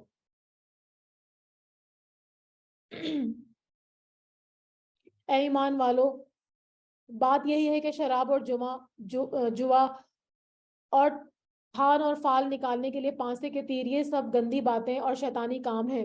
ان سے بالکل الگ رہو تاکہ تم فلاح پا سکو. یہ شراب کے بارے میں اب تیسرا حکم ہے. پہلے اور دوسرے حکم میں صاف طور پر ممانعت نہیں آئی تھی، لیکن یہاں پر اسے جوا اور پرستش گاہوں یا آستانے وغیرہ اور فال کے تیروں، جس کو کہ شیطانی کام قرار دیا ہے، ان کے ساتھ اس کا ذکر کیا گیا. تو اس سے کیا ہے، اس آیت میں شراب اور جوے کے مزید نقصانات بتا کے فرمایا جا رہا ہے کہ تم جو ہے وہ باز آؤ گے یا نہیں. تو یہاں پر ان کو جو ہے وہ ان تمام چیزوں سے روکا جا رہا ہے. فال نکالنے کے پانسے، یہ سب گندی باتیں ہیں، اور شیطان جو ہے وہ کیا کرتا ہے، یہ شیطانی کام ہے، اور ان سے بالکل الگ رہو تاکہ تم فلاح یاب ہو جاؤ. شیطان تو چاہتا ہے کہ تم شراب اور جوئے کے ذریعے سے آپس میں عداوت اور بغض تمہارے اندر واقع کر دے اور اللہ تعالیٰ کی یاد سے اور نماز سے تم کو باز رکھے. تو شراب اور جوئے کے مزید معاشرتی اور دینی نقصان بتائے جا رہے ہیں کہ اسی لیے شراب کو جو ہے ام الخبائث کہا جاتا ہے. تو یہ ایسی بری لت ہے کہ وہ انسان کو کسی کام کا نہیں چھوڑتی. تو یہاں پر اسی کا ذکر کیا جا رہا ہے کہ یہ تمہیں اللہ کی یاد سے اور نماز سے باز رکھتی ہے. سو اب تم بھی باز آ جاؤ اور تم اللہ تعالیٰ کی اطاعت کرتے رہو اور رسول صلی اللہ علیہ وسلم کی اطاعت کرتے رہو اور احتیاط رکھو. اگر اعراض کرو گے تو یہ جان لو کہ ہمارے رسول کے ذمے صرف صاف صاف پہنچا دینا ہے. وہ زبردستی تم کو ہدایت نہیں دے سکتے، اس کے لیے تمہیں خود کوشش کرنی پڑے گی. ایسے لوگوں پر جو کہ ایمان رکھتے ہوں اور نیک کام کرتے ہوں، اس چیز میں کوئی گناہ نہیں جس کو وہ کھاتے پیتے ہوں، بلکہ وہ لوگ تقویٰ رکھتے ہوں اور ایمان رکھتے ہوں اور نیک کام کرتے ہوں، پھر پرہیزگاری کرتے ہوں اور ایمان رکھتے ہوں، پھر پرہیزگاری کرتے ہوں اور خوب نیک عمل کرتے ہوں. اللہ ایسے نیکوکاروں سے محبت رکھتا ہے. تو حرمت شراب کے بعد جو ہے وہ بعض صحابہ کے دل میں یہ بات آئی نا کہ ہمارے کئی ساتھی جنگوں میں شہید ہو گئے یا ویسے ہی طبعی موت جو ہے وہ فوت ہو گئے، تو وہ تو شراب پیتے تھے. تو اس آیت میں اس شبہ کا اظہار کیا گیا کہ ان کا خاتمہ بھی ایمان اور تقویٰ ہی پر ہوا ہے، کیونکہ شراب اس وقت تک حرام نہیں ہوئی تھی نا. جب حرام نہیں ہوئی تھی تو پھر اگر وہ انہوں نے اس کو پینا جو ہے وہ رکھا ہوا تھا مرتے دم تک، تو پھر وہ کوئی گناہ گار نہیں ہوں گے. ٹھیک ہے، باقی باتیں بتائی جا رہی ہیں کہ وہ ایمان والے ہوں، نیک کام کرتے ہوں، پرہیزگاری کرتے ہوں، تو ایسے نیکوکاروں کا اللہ اجر ضائع نہیں کریں گے. اے ایمان والو، اللہ تعالیٰ قدر شکار سے تمہارا امتحان کرے گا. یعنی شکار جو تھی وہ عربوں کی معاش کا ایک اہم عنصر تھا، تو اسی لیے حالت احرام میں تو اس کی ممانعت کر کے ایک طرح سے امتحان لیا گیا. تو یہاں پر جو ہے وہ یہی ذکر کیا جا رہا ہے کہ تمہارا امتحان کرے گا جب تک تمہارے ہاتھ اور تمہارے نیزے پہنچ سکیں گے، جن تک تمہارے ہاتھ اور نیزے پہنچ سکیں گے. قریب کا شکار یا چھوٹے جانور عام طور پر ہاتھ سے پکڑ لیے جاتے ہیں، اور دور کے جانوروں کے لیے تیر اور نیزے استعمال ہوتے ہیں.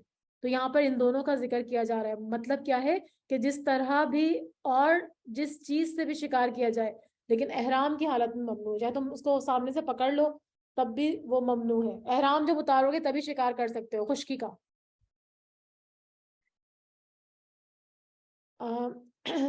جن تک تمہارے ہاتھ اور نیزے پہنچ سکیں، تاکہ اللہ تعالیٰ معلوم کر لے کہ کون شخص اس سے بن دیکھے ڈرتا ہے. تو وہ شخص جو شخص اس کے بعد حد سے نکلے گا اس کے واسطے دردناک سزا ہے. اے ایمان والو، وحشی شکار کو قتل مت کرو جبکہ تم حالت احرام میں ہو. یعنی یہاں پر پھر دوبارہ سے جو ہے وہ بری جانوروں کا شکار منع کیا جا رہا ہے کہ حالت احرام میں اس کو قتل مت کرو جبکہ تم اور جو شخص تم میں سے اس کو جان بوجھ کر قتل کرے گا، یعنی منع ہونے کے باوجود، تو اس پر فدیہ واجب ہوگا جو کہ مساوی ہوگا اس جانور کے جس کو اس نے قتل کیا ہے. یعنی جو بھی خلقت ہوگی یا اس کے مساوی کا مطلب اس کی قیمت میں مساوی ہونا نہیں مراد ہے. یعنی بکری ہے تو پھر وہ اسی کی طرح، جیسے ہرن کو قتل کیا ہے تو بکری اس کے مساوی ہوتی ہے، اس کو وہ جو ہے وہ اللہ کی راہ میں قربان کرے گا.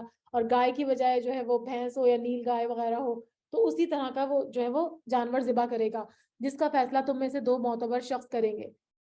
تو اب یہ کیا چیز ہوگی، اس کا فیصلہ جو ہے وہ معتبر شخص کریں گے. خواہ وہ فدیہ خاص چوپایوں میں سے ہو جو نیاز کے طور پر کعبے تک پہنچا دیا جائے، یعنی اس کی قیمت جو ہے وہ کعبے تک پہنچا دی جائے گی، اور کعبے سے مراد یہاں پر حرم ہے. اور خواہ کفارہ مساکین کو دے دیا جائے، اور خواہ اس کے برابر روزے رکھ لیے جائیں. تو یہ کچھ اس میں انہوں نے ورائٹی بتا دی کہ اگر یہ نہیں کر سکتے تو یہ کر لو، یہ نہیں کر سکتے تو یہ کر لو. آخر میں روزوں کا حکم ہے تاکہ اپنے کیے کی شامت کا مزہ چکھے. اللہ تعالیٰ نے گزشتہ کو معاف کر دیا، اور جو شخص پھر ایسی ہی حرکت کرے گا تو اللہ انتقام لے گا، اور اللہ زبردست ہے اور انتقام لینے والا ہے. تمہارے لیے دریا کا شکار پکڑنا اور اس کا کھانا حلال کر دیا گیا ہے. صید سے مراد زندہ جانور ہے، اور تعامہ سے مراد مردہ مچھلی وغیرہ ہے جس کو سمندر وہ باہر پھینک دے. تو حدیث میں بھی وضاحت ہے کہ سمندر کا مردار جو ہے وہ حلال ہے، تو وہ کر سکتے ہیں. ٹھیک ہے. تمہارے فائدے کے واسطے اور مسافروں کے واسطے اور خشکی کا شکار پکڑنا تمہارے لیے حرام کر دیا گیا ہے جب تک تم حالت احرام میں ہو، اور اللہ تعالیٰ سے ڈرو، اس کے پاس تم جمع کیے جاؤ گے. اللہ نے کعبہ کو جو کہ ادب کا مکان ہے لوگوں کے قائم رہنے کا سبب بنا دیا ہے، اور عزت والے مہینے کو بھی، اور حرم میں قربانی ہونے والے جانوروں کو بھی، اور ان جانوروں کو بھی جن کے گلے میں پٹے پڑے ہوئے ہوں. یہ اس لیے کہ تم اس بات کا یقین کر لو کہ بے شک اللہ تمام آسمانوں اور زمین کے اندر کی چیزوں کا علم رکھتا ہے، اور بے شک اللہ سب چیزوں کو خوب جاننے والا ہے. تم یقین جانو کہ اللہ تعالیٰ سزا بھی سخت دینے والا ہے، اور اللہ تعالیٰ کی مغفرت اور رحمت بھی بہت وسیع ہے. رسول کے ذمے تو صرف پہنچانا ہے، اور اللہ تعالیٰ سب جانتا ہے جو کچھ تم ظاہر کرتے ہو اور جو کچھ تم پوشیدہ رکھتے ہو. آپ صلی اللہ علیہ وسلم فرما دیجئے کہ ناپاک اور پاک برابر نہیں ہو سکتے. قل لا يستوي الخبيث والطيب، دونوں برابر نہیں ہو سکتے، بھلے آپ کو ناپاک کی کثرت بھلی کیوں نہ لگ رہی ہو. یعنی ناپاک سے مراد یہاں پر حرام چیزیں ہیں، اور طیب سے مراد یہاں پر حلال چیزیں ہیں، یا مومن ہے حلال سے مراد، اور ناپاک سے مراد کافر ہے. تو اللہ تعالیٰ فرما رہے ہیں کہ یہاں پر جو ہے وہ دونوں برابر نہیں ہو سکتے، کیونکہ ان کا انجام جو ہے وہ ایک جیسا نہیں ہوتا. یہ کسی صورت میں برابر نہیں ہو سکتے. ناپاکی کی وجہ سے اس چیز کی جو برکت ہوتی ہے اور فائدے ہوتے ہیں وہ ختم ہو جاتے ہیں، اور جس چیز میں پاکیزگی ہوتی ہے اس کی فائدے اور برکت میں اضافہ ہو جاتا ہے. اللہ تعالیٰ سے ڈرتے رہو اے عقل مندو تاکہ تم کامیاب ہو جاؤ. اے ایمان والو، ایسی باتیں مت پوچھا کرو کہ اگر تم پر ظاہر کر دی جائیں تو تمہیں ناگوار ہو، اور اگر تم زمانہ نزول قرآن میں ان باتوں کو پوچھو گے تو وہ تم پر ظاہر کر دی جائیں گی. سوالات گزشتہ اللہ نے معاف کر دیے ہیں، اور اللہ بڑی مغفرت والا اور بڑے حلم والا ہے. تو ایک شخص نے آپ صلی اللہ علیہ وسلم سے سوال کیا تھا نا کہ حج فرض کیا گیا ہے کیا ہر سال کیا گیا ہے، اور بار بار وہ آپ سے پوچھتا رہا اور آپ صلی اللہ علیہ وسلم خاموش رہے. تو اس نے 3 مرتبہ اپنا سوال دہرایا تھا. آپ صلی اللہ علیہ وسلم نے فرمایا کہ اگر میں ہاں کہہ دیتا تو حج جو ہے وہ ہر سال فرض ہوا تھا. تو ہر سال فرض کرنا تمہارے لیے ممکن ہی نہیں ہوتا، تو اسی لیے بہت زیادہ سوال کرنے سے منع کیا گیا ہے.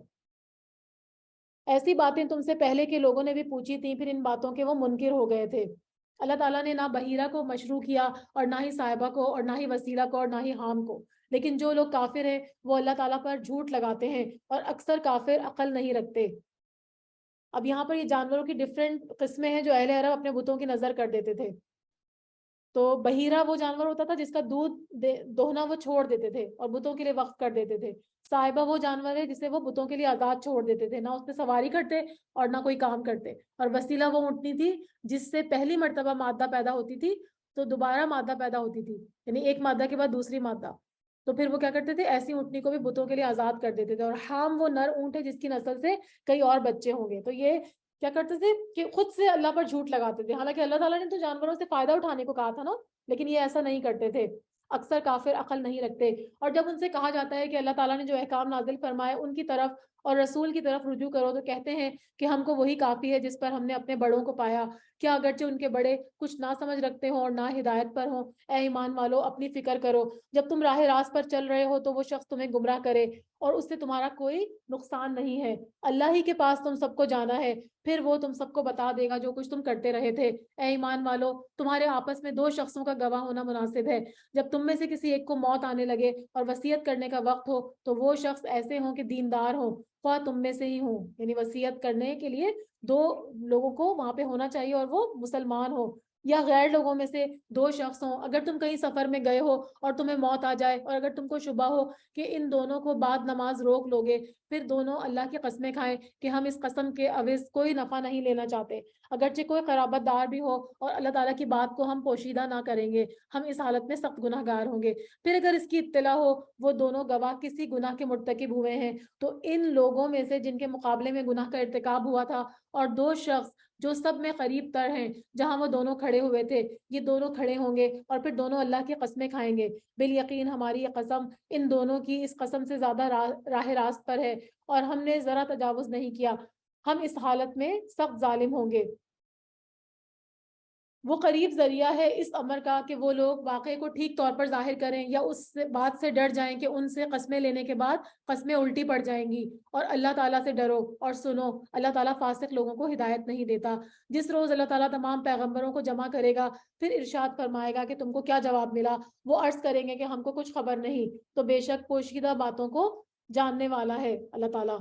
جب کہ اللہ تعالیٰ ارشاد فرمائے گا, اے عیسیٰ ابن مریم میرا انعام یاد کرو جو تم پر اور تمہاری والدہ پر ہوا ہے, جب میں نے تم کو روح القدس سے مراد حضرت جبرائیل علیہ السلام ہے سے تائید کی. تم لوگوں سے کلام کرتے تھے گود میں اور بڑی عمر میں بھی, یعنی ان کے معجزات بتائے جا رہے ہیں. اور جب کہ میں نے تم کو کتاب اور حکمت کی باتیں اور تورات اور انجیل کی تعلیم دی, اور جب کہ تم میرے حکم سے گارے سے ایک شکل بناتے تھے. گارے کا مطلب ہے مٹی سے, جو پرندے کی شکل میں ہوتا, پھر تم اس کے اندر پھونک مار دیتے تھے جس سے وہ پرندہ بن جاتا. میرے حکم سے تم اچھا کر دیتے تھے مادرزاد اندھے کو اور کوڑی میرے حکم سے, اور جب کہ تم مردوں کو نکال کر کھڑا کر لیتے تھے میرے حکم سے. اور جب کہ میں نے بنی اسرائیل کو تم سے باز رکھا جب تم ان کے پاس دلیلیں لے کر آئے تھے. پھر ان میں سے جو کافر تھے انہوں نے کہا بجز کھلے جادو کے یہ اور کچھ بھی نہیں ہے. اور جب کہ میں نے حوارین کو حکم دیا تھا کہ تم مجھ پر اور میرے رسول پر ایمان لاؤ گے, انہوں نے کہا تھا کہ ہم ایمان لائے اور آپ شاہد رہیے گا, ہم پورے فرمانبردار ہیں. وہ وقت یاد کے قابل ہے جب کہ حواریوں نے عرض کیا کہ اے عیسیٰ ابن مریم کیا آپ کا رب ایسا کر سکتا ہے کہ ہم پر آسمان سے ایک خوان نازل کرے. یہ مائدہ جو سورہ مائدہ ہے نا, تو یہاں مائدہ کا مطلب ہوتا ہے ایک دسترخوان. آپ صلی اللہ علیہ وسلم نے فرمایا کہ اللہ سے ڈرو اگر تم ایمان والے ہو. وہ بولے ہم یہ چاہتے ہیں کہ اس میں سے کھائیں اور ہمارے دلوں کو پورا اطمینان ہو جائے اور ہمارا یہ یقین اور بڑھ جائے کہ آپ نے ہم سے سچ بولا اور ہم گواہی دینے والوں میں سے ہو جائیں. کل میں تھوڑا سا آپ کو اس کی تفصیل بتا دوں گی. یہ ہمارا ربع پارہ ہو گیا الحمدللہ 7واں, تو کل ہم یہیں سے سٹارٹ کریں گے. صدق اللہ العلی العظیم.